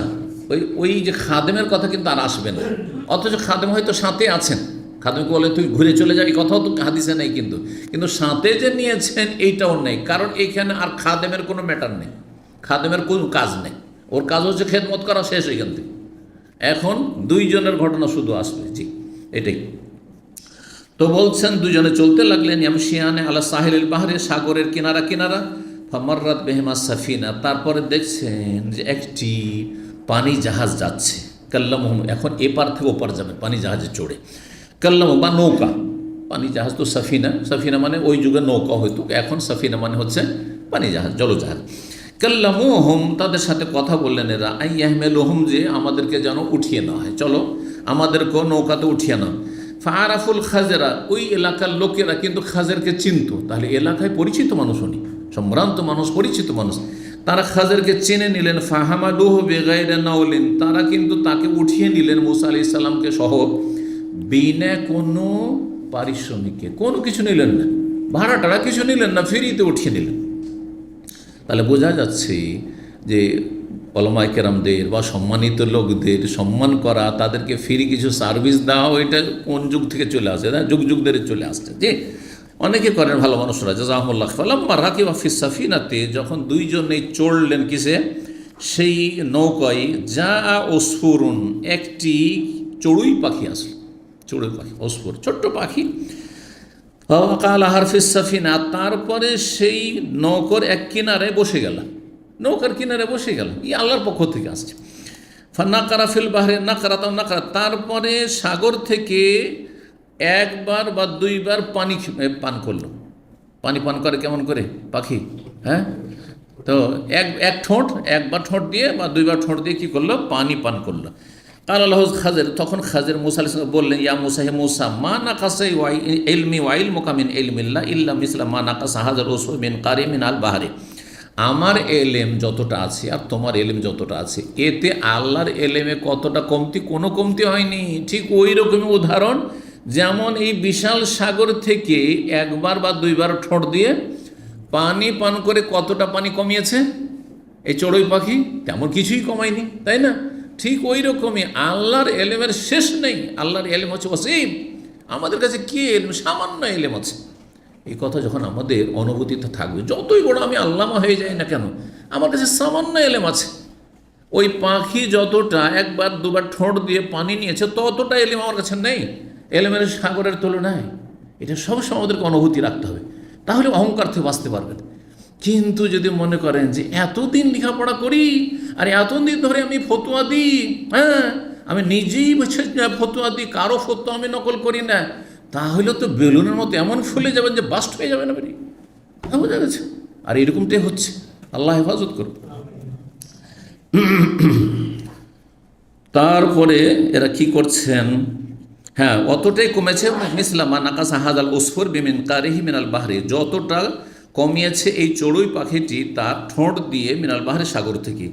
তারপরে ঈদ আখাদাল ফাসা, তারপরে খাজর আলাইহিস সালাম একটি কুড়াল নিলেন, কুড়াল না ফান্নাজা লাউহান, একটি তক্তাকে খুলে ফেললেন। নৌকো, নতুন নৌকো ছিল আর সুন্দর নৌকো ছিল, সেটার একটা কি করলেন, তক্তাকে খুলে ফেললেন নিচের দিক থেকে, আর ডুবে যাবে কিছুক্ষণ পরে পানি ঢুকে। তো বলছেন ফালাম ইয়াফজা মুসা ইল্লা ওয়াকাদ কালা লৌহান বিল কাদ্দুমি, হঠাৎ করে মুসা দেখছেন কি যে একটি তক্তা, এই কাদ্দুম মানে হচ্ছে কুড়াল, কুড়াল দিয়ে তিনি কেটে কী করেছেন, খুলে ফেলেছেন, ভেঙে ফেলেছেন। ফকাল আল্লাহ মুসা, মুসা আলাইহিস সালাম তখন মাসা নাতা, মুসা আলাইহিস সালাম খেজের কি আর বরদাস্ত করতে পারেননি, এটা কেমন কথা হইল, আরে ফিরি ফিরি নৌকাতে উঠালেন, নতুন নৌকা দিলেন, নৌকাটাকে ভেঙে, কেমন কাউ, একটু পরে তো ডুবে যাবে এরকম করে, হ্যাঁ পানি ঢুকে যাবে দিয়ে। মাসানাত, আপনি কি করলেন, কওমুন, এমন এক সম্প্রদায়ের কাছে আসলেন, হামালুনা বেগাইরে নাউলিন, আমাদেরকে বিনা পয়সাতে নৌকাতে উঠালেন, আমার তাইলা সফিনাতে, তাদের নৌকাকে উদ্দেশ্য করে আপনি ফাখারাক তাহা, সেটাকে ভেঙে ফেললেন, লেতুবরিকা আহলাহা, এই নৌকাবাসীকে ডুবিয়ে দেওয়ার জন্য, নৌকাবাসী ডুবে যাবে। লাকাত জিতা শায়ান ইমরা, আপনি বড়ই গুরুতর কাজ করে ফেললেন, ইমরান, হ্যাঁ আশ্চর্য কাজ, এটা গুরুতর কাজ করে ফেললেন আপনি। কালা, তখন খেজের বলছেন আলাম আকুল, আমি কি বলিনি, ইন্নাকা লান তাস্তাতিয়া মাইয়া সাবরা, আমার সাথে আপনি ধৈর্য ধরতে পারবেন না, আগেই তো বলেছি, আপনি আসলেন কেন তাহলে আমার সাথে। কালা, তখন মুসা লা তুয়া খেজনি, দেখেন আমাকে ধরিয়েন না, আপনি পাকড়াও করিয়েন না, বেমান আসি তো আমি ভুলে গেছি, আমি যে আপনার সাথে ওয়াদা করেছি। মানুষ যখন আবেগে চলে আসে বা রাগে চলে আসে, তখন পেছনের কথা ভুলে যায়, হ্যাঁ পিছনের কথা বলে যায়। অনেক সময় স্বামী স্ত্রীতে সমঝোতা, কম্প্রোমাইজ হয়েছে, যা তোমাকে আর কিচ্ছু বলবো না, হ্যাঁ তোমাকে একটা জীবনে গাল দেবো না, আর জীবনে কোনোদিন তোমার উপর রাগ দেখাবো না। আর তারপরে হঠাৎ দেখছেন এমন একটা উল্টা কাজ করেছে স্ত্রী, আবার মেজাজ গরম হয়ে কী বলে দিয়েছে। তখন স্ত্রী বলে যে তুমি তো বলেছো যে আর রাগ করবো না, তখন আরে ভুলে গেছিলাম। হ্যাঁ, যদি স্যারেন্ডার করার মতো ক্ষমতা থাকে তাহলে আর না হলে বললেন যে তোমার সব মানি না আমি, তাই না? হ্যাঁ, তো ওই রকমই হয়েছে, থামতে পারেননি মুসা আলাইহিস সালাম। এটা দেখে লা তো আখিরনি বিমা নাসিত, আমি ভুলে গেছি সুতরাং আমাকে পকড়াও করি, ওয়ালা তুরহিকনি মিন আমরি উসরা, আর আমার এই কাজের ক্ষেত্রে কঠোর হবেন না আপনি কঠোর হইয়েন না, একবারে কঠোর হয়ে গিয়ে আমাকে আপনি তাড়িয়ে দিবেন আর কিছু শেখাবেন না, এটা করিয়েন না। ফাকানাতুল উলামি মুসা নিসা, মুসা আলাইহিস সালাম প্রথমবার ভুলে গিয়ে আপত্তি করেছিলেন, ফালাম্মা খার, দ্বিতীয়বার, তৃতীয়বার, দেখেন তিনবারই শুধু তিনটা দেখিয়েছেন। ফালাম্মা খারাজ মিনাল বাহরে, যখন সাগর থেকে বেরোলেন, মাররুবে গোলামিন, তারপরে তারা অতিক্রম করলেন একটি বালকের পাশ দিয়ে, ইয়াল আবু মাসিম, অন্য বাচ্চাদের সাথে খেলাধুলা করছে, দেখতে খুবই সুন্দর ছেলেটি, আর নাবালক বাচ্চা খেলাধুলা করছে। ফা খাজাল খাজের বেরাসেহি, খাজের আলাইহিস সালাম তার মাথাটাকে এর করে ধরলেন, আর ধরার পরে ফাকালাহ বিয়াদি, হাত দিয়ে সেটাকে গলা শরীর থেকে বিচ্ছিন্ন করে ফেললেন, এইভাবে একবারে, হ্যাঁ ছিঁড়ে ফেললেন একবারে, তালা মানে এবার উঠিয়ে ফেলে দেওয়া, মানে ছিঁড়ে ফেলে দিলেন। সুবহানাল্লাহ। আওমা সুফিয়ান বেআতরাফে আসাবেহি, সুফিয়ান ইঙ্গিত করে দেখিয়েছেন যে এইভাবে ধরেছিলেন, আঙ্গুল দিয়ে মাথাটাকে ধরে, আর তারপরে কান্না ইয়াক্ত হুসাইন, যেন কোনো কিছু উঠাচ্ছেন, যেমন আর ফলমূল হ্যাঁ উঠাই বা পাড়ি, ওইভাবে। কালালাহু মুসা, তখন মুসা আলাইহিস সালামকে আর রাগ থামতে পারে, একটা নিষ্পাপ ছেলেকে, নিরীহ ছেলেকে এইভাবে খুন করে দিন, এটা কেমন কথা হইল। বলছেন আকাতালতা নাফসান জাকিয়াতান বেগাইরে নাফসিন, আপনি এমন এক মানুষকে আপনি খুন করলেন, বেগাইরে নাফসিন, কোনো মানুষকে সে অন্যায় ব্যবস্থা করেনি, এমন না যে জানের বদল জান নিলেন, আপনি কী কাজ করলেন, নিরীহ একটা বালককে আপনি হত্যা করে দিলেন, পাক পবিত্র আত্মাকে।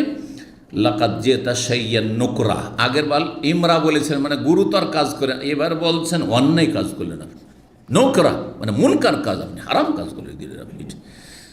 লাকাত জিতা শাইয়ান নুকরা, আপনি কী কাজ করলেন, বড় অন্যায় কাজ করে ফেললাম। কালা, তখন খেজর বলছে আলাম আকুল্লাকা, আপনাকে বলিনি, এটা 16তম পারার প্রথম আয়াত, ইন্নাকা লান তাস্তাতিয়া মাইয়া সাবর, আগে ছিল আলাম আকুল, এখানে আলাম আকুল্লাকা, তোমাকে বলিনি, জি তাগিদ দিতে রয়েছে, তোমাকে বলিনি যে তুমি আমার সাথে ধৈর্য ধরতে পারবে না ভাই।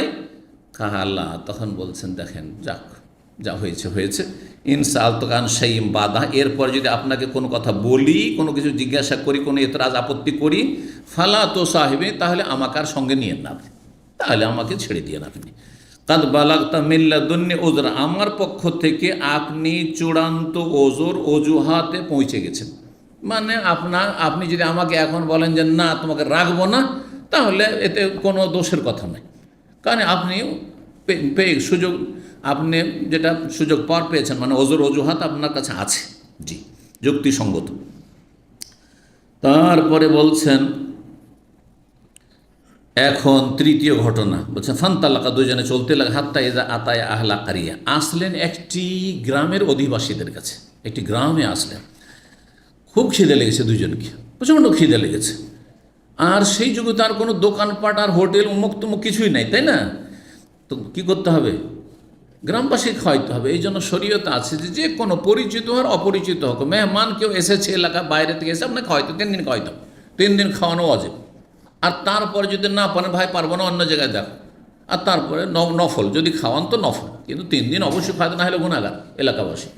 তো যাই হোক, তো ইস্তাতাম আহলাহা, সেখানকার অধিবাসীদের কাছে খাবার চাইলেন। ফাআবাউ আন ইউদাইফ, তারা যে কত অভদ্র ছিল, তারা অস্বীকার করলো আতিথ্য করতে, হ্যাঁ আপ্যায়ন করতে, কি করলো, অস্বীকার করলো, মেহমান নেব না, দাইফ মানে মেহমান হয়, ইউদাইফুহুমা, মেহমান নিতে তারা অস্বীকার করলো। ফাওয়াজাদা ফিহা জিদারান, চলে যাচ্ছেন গ্রাম থেকে, গ্রামের শেষ মাথায় দেখছেন যে একটা বাড়ি আছে, বাড়িটা দেয়াল বাড়ি ভেঙে পড়ছে, দেয়ালটা ভেঙে পড়তে যাচ্ছে। বলছেন ইউরিদ আইয়ান কাজা, সেটি ভেঙে পড়তে যাচ্ছে, মা এলান, ঝুঁকে গেছে, একেবারে কাত হয়ে গেছে, আও মা বিয়াদি হা কাজা, খাজির আলাইহিস সালামকে আল্লাহ শক্তি দিয়েছিলেন, তিনি শুধু দেয়ালটা ধরে একটু ইশারা করলেন, এরকম বাঁকা হয়েছিল, এরকম করলেন, সোজা করে দিলেন, দেয়ালটা সোজা করে দিয়ে হাঁটলেন। আসারা সুফিয়ান ইঙ্গিত করলেন, কান্ন ইয়ামসাহু শাইয়ান এলা ফক, মনে হচ্ছে যে তিনি এইভাবে নিচে থেকে ধরে কোনো কিছুতে হাত ফেরাচ্ছেন, মশা করছেন, মানে দেয়ালটাতে যেন এইভাবে হাত ফেরাচ্ছেন, বাঁকা হয়েছিল, একটু সোজা করে হাত ফিরিয়ে দিলেন, তাতেই সোজা হয়ে গেল। কালা কমন, তখন মুসা আলাইহিস সালাম বললেন যে আচ্ছা এরা তো এমন জাতি, অবাঞ্ছিত জাতি, আতাই নাও, তাদের গ্রামে আসলাম, ফালাম ইউতে, এমন আমাদের খেতেও দিল না, ওয়ালাম ইউদাইফুন, আমাদের আতিথ্য করলো না, আমাদের হ্যাঁ মেহমান হিসেবে নিল না, আমার দা ইলাহায়াত, তারপরে তাদের দেয়ালটা আবার আপনি ঠিক করেও দিলেন, লাউ সে তালা তাখাজতা আলী আজরা, ঠিক আছে ঠিক করে দিন, ওটাও ভালো কাজ করলেন, কিন্তু আপনি বিনা পয়সা কেন করলেন, যখন খেতে দেন না পয়সা নিয়ে নিতেন, ওই পয়সা দিয়ে আমরা কিনে খেতাম, তাই না? পরামর্শ, এটা কিন্তু বেশি এত আপত্তি ছিল না, ভাবলেন যে হয়তো এতে কিছু হবে না, এটা সৎ পরামর্শই দিচ্ছি। তো বলছে আপনি তো পয়সা নিতে পারতেন তাদের কাছে, লাউ সে তালা তাখাজতা, যদি আপনি চাইতেন তার উপর পারিশ্রমিক নিতে পারতেন। কালা, তখন খাজের বলছেন হাজা ফেরাকো বাইনি ও বাইনেক, এইটাই হচ্ছে আমার এবং আপনার মাঝে বিচ্ছেদ, বিচ্ছেদ, আপনি যান আমি যাই, কাজ শেষ। সৌনব্য কবি তাউইল মালাম তাস্তাতে আলী সবরা, তবে আমি ওই সব যে ঘটনাগুলি, 3টি ঘটনা ঘটাইলাম, এর আমি রহস্য সম্পর্কে, তাউইল মানে রহস্য, রহস্য ব্যাখ্যা সম্পর্কে আপনাকে শিগগির জানিয়ে দেব, যার উপর আপনি ধৈর্য ধারণ করতে পারছিলেন না। জেনে নেন কেন এই কাজগুলি করলাম, বাহ্যিক তো মনে হচ্ছে অন্যায় কাজ করলাম। কালান নবী সাল্লাল্লাহু আলাইহি ওয়াসাল্লাম ওয়াদাদান না, এখানে কিন্তু রহস্যগুলো বর্ণনা করা হয়নি, সংক্ষেপ করে দেওয়া হয়েছে, পরে বলছি, কিন্তু হাদিসটা শেষ করিনি কারণ সময় শেষ হতে যাচ্ছে। ওয়াদাদান না, নবী সাল্লাল্লাহু বলছেন যে আমরা পছন্দ করি, আন্না মুসা কানা সাবারা, মুসা আলাইহিস সালাম যদি আরও ধৈর্য ধারণ করতেন, নিজেকে একটু সংযত রাখতেন, কত যে আমরা কিসসা কাহিনী জানতে পারতাম, আর কত যে আল্লাহর সৃষ্টির রহস্য সম্পর্কে জানতাম, যে আল্লাহ কাউকে শুধু মেয়ে সন্তানই কেন দিয়েছেন, কাউকে ছেলে সন্তানই কাউকে দিয়েছেন, কাউকে নিঃসন্তানই কেন করেছেন, কাউকে দিলেন আবার কেড়ে নিলেন কেন। আমরা তো অনেকে আপত্তি করি, ও একটা ছেলে মানুষ হয়েছিল সেটাও মারা গেল, উফ কি করে খাবে, কি করে চলবে ইত্যাদি, তাই না? কিন্তু আল্লাহর কারখানাতে যে রহস্য আছে ও আল্লাহ ভালো জানছে, আল্লাহ ভালো জানছে প্রত্যেকটি ক্ষেত্রে। আমি ঘটনা একটা বর্ণনা করেছি, হ্যাঁ, যেই সৌদি আরবের ফ্লাইটটি আপনার আজকে থেকে প্রায় 28-30 বছর আগে ভারতের দিল্লি থেকে উড়ে আসছিল, এই দাহারান এয়ারপোর্ট ছিল তখন, দামাম এই এয়ারপোর্ট ছিল না, দাহারান এয়ারপোর্টের নামবে ল্যান্ড করবে, আর ওঠার পরেই কিন্তু সেটা ধ্বংস হয়েছে, বিধ্বস্ত হয়েছিল, জানেন না। আর সেটি বড় প্লেন ছিল, প্রায় 300 বেশি যাত্রী ছিল। আমি কয়েকদিন আগে সেই ইতিহাসটা পড়লাম আরবিতে, আর তখনই আমি জানছিলাম যে এই দিন ঘটনা ঘটেছে, সেই দিনও শুনেছিলাম। তো যাই হোক, 300 বেশি যাত্রী ছিল, কেউ বাঁচেনি। একজন প্যাসেঞ্জার, তার লেট হয়ে গেছে, এসে দেখে যে ডোর ক্লোজ হয়ে গেছে।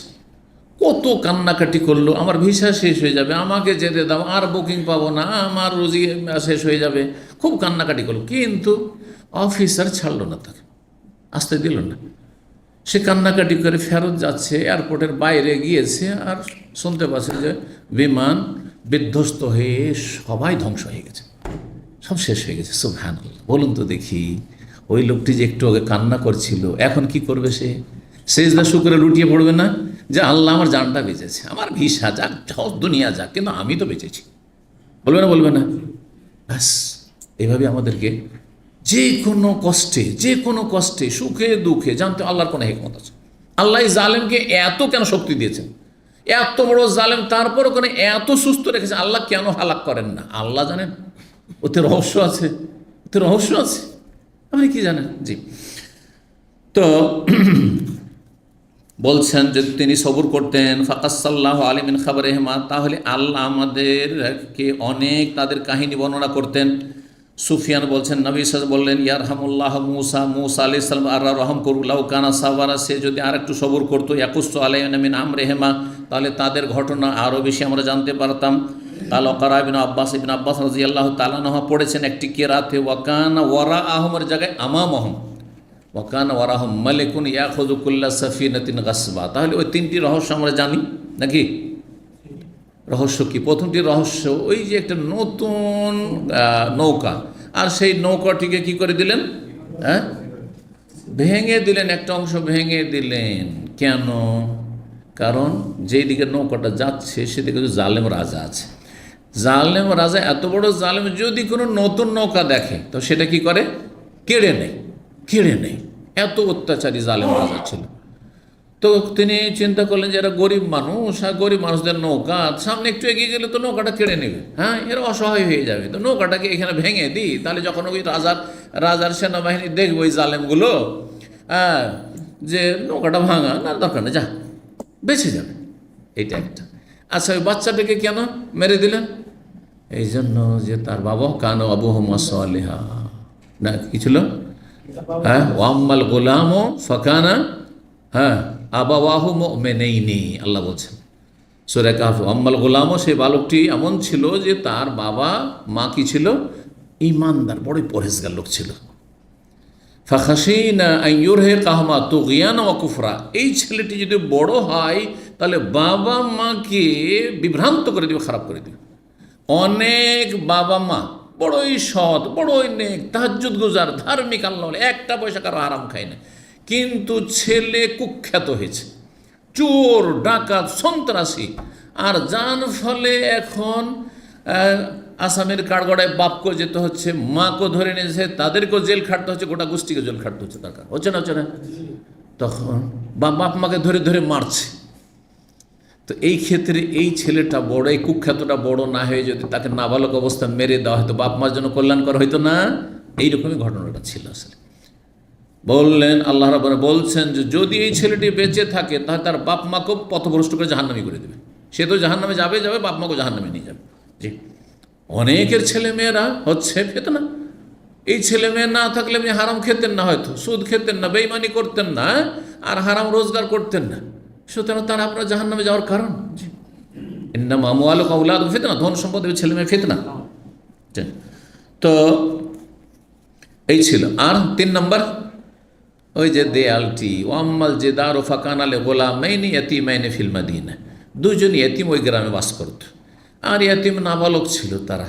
দেয়ালটি যদি ভেঙে পড়ে যেত, ইয়েতিমগুলো অসহায় হয়ে যাবে, কোথায় বাস করবে? আর সেই দেয়ালের নিচে ওর বাবা কি রেখে গেছে? ধন সম্পদ, টাকা পয়সা পুঁতে রেখে গেছে। সেই যুগে ছিল চাঁদি, স্বর্ণের টাকা, রৌপ্য মুদ্রা চাঁদির হইতো, আমরা ছোটোকালে শুনতাম চাঁদের টাকা, হ্যাঁ পাতিল পেয়েছে, হাঁড়ি পেয়েছে, এই পেয়েছে, হ্যাঁ এইসব শুনতাম, কিচ্ছা কাহিনী খুব শুনতাম গ্রামে। তো এই জন্য রাতারাতি বড় লোক হয়েছে। তো যাই হোক, এই এক সময় ব্যাংক তো ছিল না, আমাদের চোখের সামনে প্রথম ব্যাংকগুলি খুললো। আমরা যখন আজকে 50 বছর আগে শুনতাম কোথায় বড় বড় সিটিতে ব্যাংক আছে, ডিস্ট্রিক্ট টাউনে একটা করে ব্যাংক, তাও কেউ জানে না। গ্রাম অঞ্চল লোক কেউ ব্যাংক নামই জানতো না, আর ব্যাংকে কোনো অ্যাকাউন্টও ছিল না, সব চোখের সামনে দেখলো। তাহলে টাকা পয়সা মানুষ রাখতো কোথায়? হ্যাঁ, তো লুকিয়ে রাখতো, অনেকে মাটির তলায় রাখতো, মাটির তলায় পুঁতে রাখতো। তো যাই হোক, এই যে এই দেয়ালের তলায় টাকা আছে, সম্পদ আছে, এরা নাবালক ছেলে, এই অবস্থায় যদি দেওয়ালটা ভেঙে পড়ে তখন টাকাগুলো বেরিয়ে যাবে, গ্রামবাসী লুটপাট করে খেয়ে নেবে, তাহলে এদের হক নষ্ট হবে। এরা বড় হয়ে যাবে, আর দেওয়ালটা সোজা করে দিলাম। তারপরে এই ছেলেরা যখন বড় হয়ে দেওয়ালটার যখন পুনর্নির্মাণ করবে তখন টাকা পয়সাটা পেয়ে যাবে, তাদের হকে লাগবে। জি, তো এই ছিল ওয়াকানা ওয়ারাহ মালিকুন, এক রাজা তাদের সামনে, সামনে কিন্তু ওয়ারাহ পেছনের কথা রয়েছে কোরআন কারিমে, যেটা প্রসিদ্ধ রেওয়াজ সেটা পিছনে, আর আমাম মানে তাদের সামনে যেদিকে যাচ্ছেন নৌকাটি, আমামাহু শব্দ ইবনে আব্বাস তেলাওয়াত করেছেন।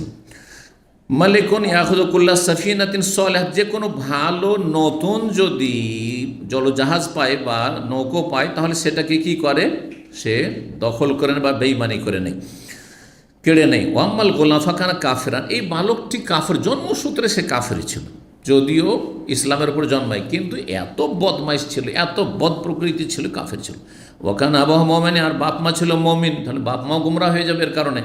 সুম্মা কাল সুফিয়ান সামিয়াতু মিনহু মাররাতান ওয়া মাররাতাইন ওয়া হাফিজতুহু মিনহু, দুইবার করে হাদিসটি শুনেছি বলছেন, আর তার থেকে মুখস্থ রেখেছি। সুফিয়ানকে বলা হলো হাফিজতাহু কাবলা আন তাসমা মিন আমরিন, আপনি আমর থেকে শোনার আগে কি এটা মুখস্থ করেছেন? আও তাহাফাজতাহু মিন ইনসান, অথবা অন্য কারো কাছ থেকে হাদিসটি মুখস্থ করে। কালা মিম্মান আতাহাফাজু, কার কাছ থেকে আমি মুখস্থ রাখবো?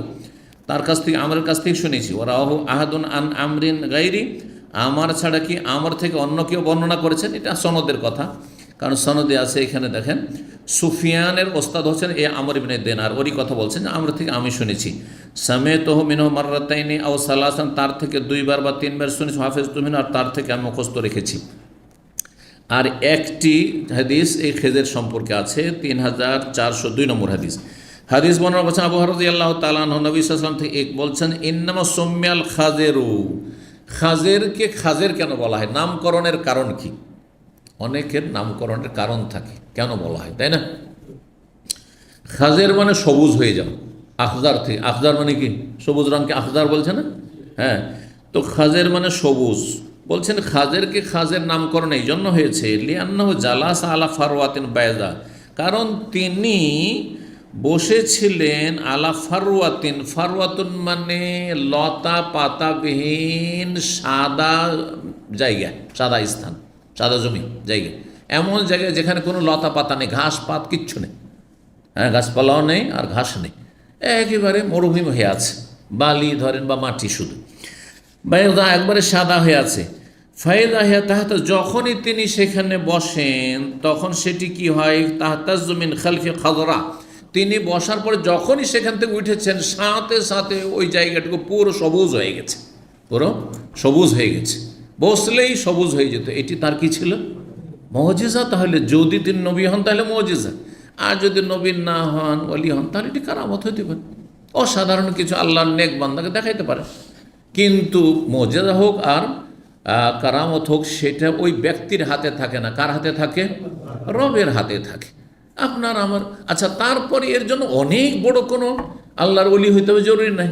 অনেক সময় সাধারণ একজন ইমানদার মানুষ, কিন্তু আল্লাহ আপনাকে কোনো কিছু একটা আপনার মাধ্যমে দেখাতে চান বিশেষ কারণে। অনেক সময় আপনাকে রক্ষা করবেন, আল্লাহ বাঁচাবেন। দুশ্মন তার চারিদিকে ঘিরতে এসছে, কিন্তু আল্লাহ আপনার হায়াতে রেখেছেন। আপনি সাধারণ একজন মুসলিম, আল্লাহর ওলি, অবশ্য সাধারণ ওলি, বিশিষ্ট ওলি না, কিন্তু আল্লাহ যেহেতু রক্ষা করবে সেই জন্য অসাধারণ কিছু হইতে পারে, অসাধারণ কিছু হইতে পারে যে আপনি তাদের চোখের সামনে দিয়ে গেলেন আর দেখতে পেল না। এটা যদি আপনাদেরকে বাস্তব ঘটনা বলি তাহলে বিশ্বাস করবেন। আমার ক্লাসমেট, আমার সাথে একসাথে লেখাপড়া করেছে, 20 বছর বয়সে ইসলাম গ্রহণ করার পরে, নাম ছিল আখতার হোসেন, হাফেজ, কোরআন হাফেজ হয়েছিল। তারপরে আমার একবার ক্লাসমেট ছিল, 2-3 বছর একসাথে লেখাপড়া করেছি। এখনও দেশে গেলে আমার সাথে নাম যদি শুনে যে আমি এসেছি তো দেখা করতে চলে আসবে। বুড়ো হয়ে গেছে, কারণ আমার চাইতে বয়সে বেশি। যখন ওর 20 বছর বয়স তখন আমার 13 বছর মতো বয়স, 7 বছর বড়। কারণ সে ইসলাম গ্রহণ করেছে 20 বছর বয়সে, তারপর লেখাপড়া শুরু করেছে। তো এলাকার হিন্দুরা তাকে মারবে, মোট কথা। সাধারণত ভারতে এটা হয় যে এলাকায় বাস করা সম্ভব হয় না, ইল্লা মাশাআল্লাহ। এলাকায় একজন হিন্দু মুসলমান হবে, তার বাস করবে, এটা ভারতে আর নেপালে খুবই মুশকিল। আল্লাহ হেফাজত করবে।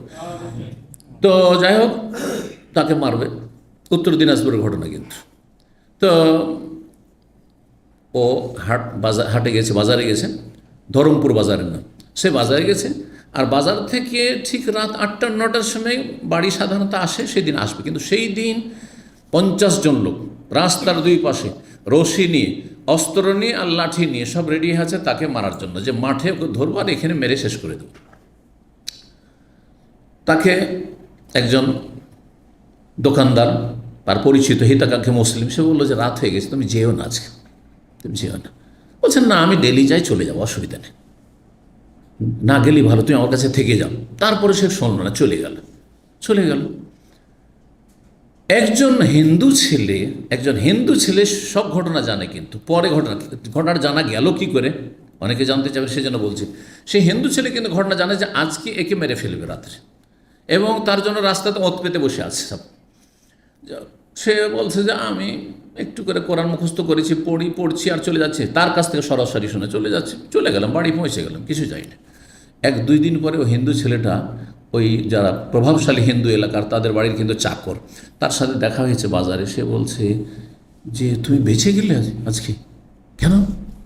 বলছে তোমাকে মারার জন্য 50 জন লোক রাস্তাতে, তারা ওত পেতে বসেছিল, লাঠি নিয়ে, রশি নিয়ে, আর তারপরে অস্ত্র নিয়ে, ধারালো অস্ত্র নিয়ে বসেছিল। সে তোমাকে দেখতেই পায়নি। ওই লোকগুলিকে বলছে, ওই হিন্দু ছেলেটা বলেছে যে তোমরা ওকে মারতে পারলে, তোমার ওই রাস্তা দিয়ে তো গেছে। বলছে আমরা তো দেখলাম না ওকে, কখন কোন দিকে দিয়ে গেল, দেখলাম না তো। সুবহানাল্লাহ, দেখেই আল্লাহ অন্ধ করে দিয়েছে। নবী সাল্লাল্লাহু আলাইহি সাল্লামের সাথে এটা হয়েছে, মক্কায় হিজরতের রাতে, হয়েছে না হয়নি? তো নবীর জন্য সেটি মুজিজা ছিল। সেম ঘটনা একজন মুসলিমের সাথে হয়েছে। সে কি আল্লাহর ওলি, মানে ওই রকম সিনিয়র ওলি, কোনো আল্লামা কিছুই না। তখন মাদ্রাসায় লেখাপড়া শুরু করেনি, লেখাপড়া শুরু করার আগে ইসলাম কবুল করে 2-4-5 মাস হয়েছিল তার ঘটনা। আমার ক্লাসমেট, জি, নাম পর্যন্ত বললাম, এলাকা পর্যন্ত, জি। সুবহানাল্লাহ। তো যে কোনো মানুষকে আল্লাহ রাব্বুল আলামিন যখন অসাধারণ কিছু দেখাতে চাইবেন, সেটা আল্লাহর হাতে, আল্লাহ করতে পারেন, জি। রব্বুল আলামিন আমাদের হেফাজত করুন, সমস্ত অনিষ্ট থেকে, বালা মুসিবত থেকে আল্লাহ হেফাজতে রাখুন, সমস্ত কল্যাণ আমাদেরকে দান করুন। দেশে যারা বন্যা দুর্যোগে রয়েছেন, বিপদগ্রস্ত রয়েছেন, আল্লাহ তাদের হেফাজত করুন, তাদের সাহায্য করুন, বালা মুসিবত দূর করুন, এবং আল্লাহ রাব্বুল অসৎ লোকদেরকে সংশোধনের তৌফিক দান করুন। নেক লোকদেরকে আল্লাহ রাব্বুল আলামিন বিশেষভাবে আল্লাহ হেফাজত করুন, তাদের উপর রহম করুন, এবং যারা দুনিয়া থেকে বিদায় নিয়েছেন তাদেরকে আল্লাহ জান্নাতুল ফিরদৌস দান করুন। যারা অসুস্থ রয়েছেন আল্লাহ তাদের সুস্থ করে দেন, যারা অভাবে রয়েছেন তাদের অভাব মুক্ত করে দেন। ওয়া সাল্লাল্লাহু আলা নবিয়িনা মুহাম্মদ ওয়া আলা আলিহি ওয়া সাহবিহি আজমাইন।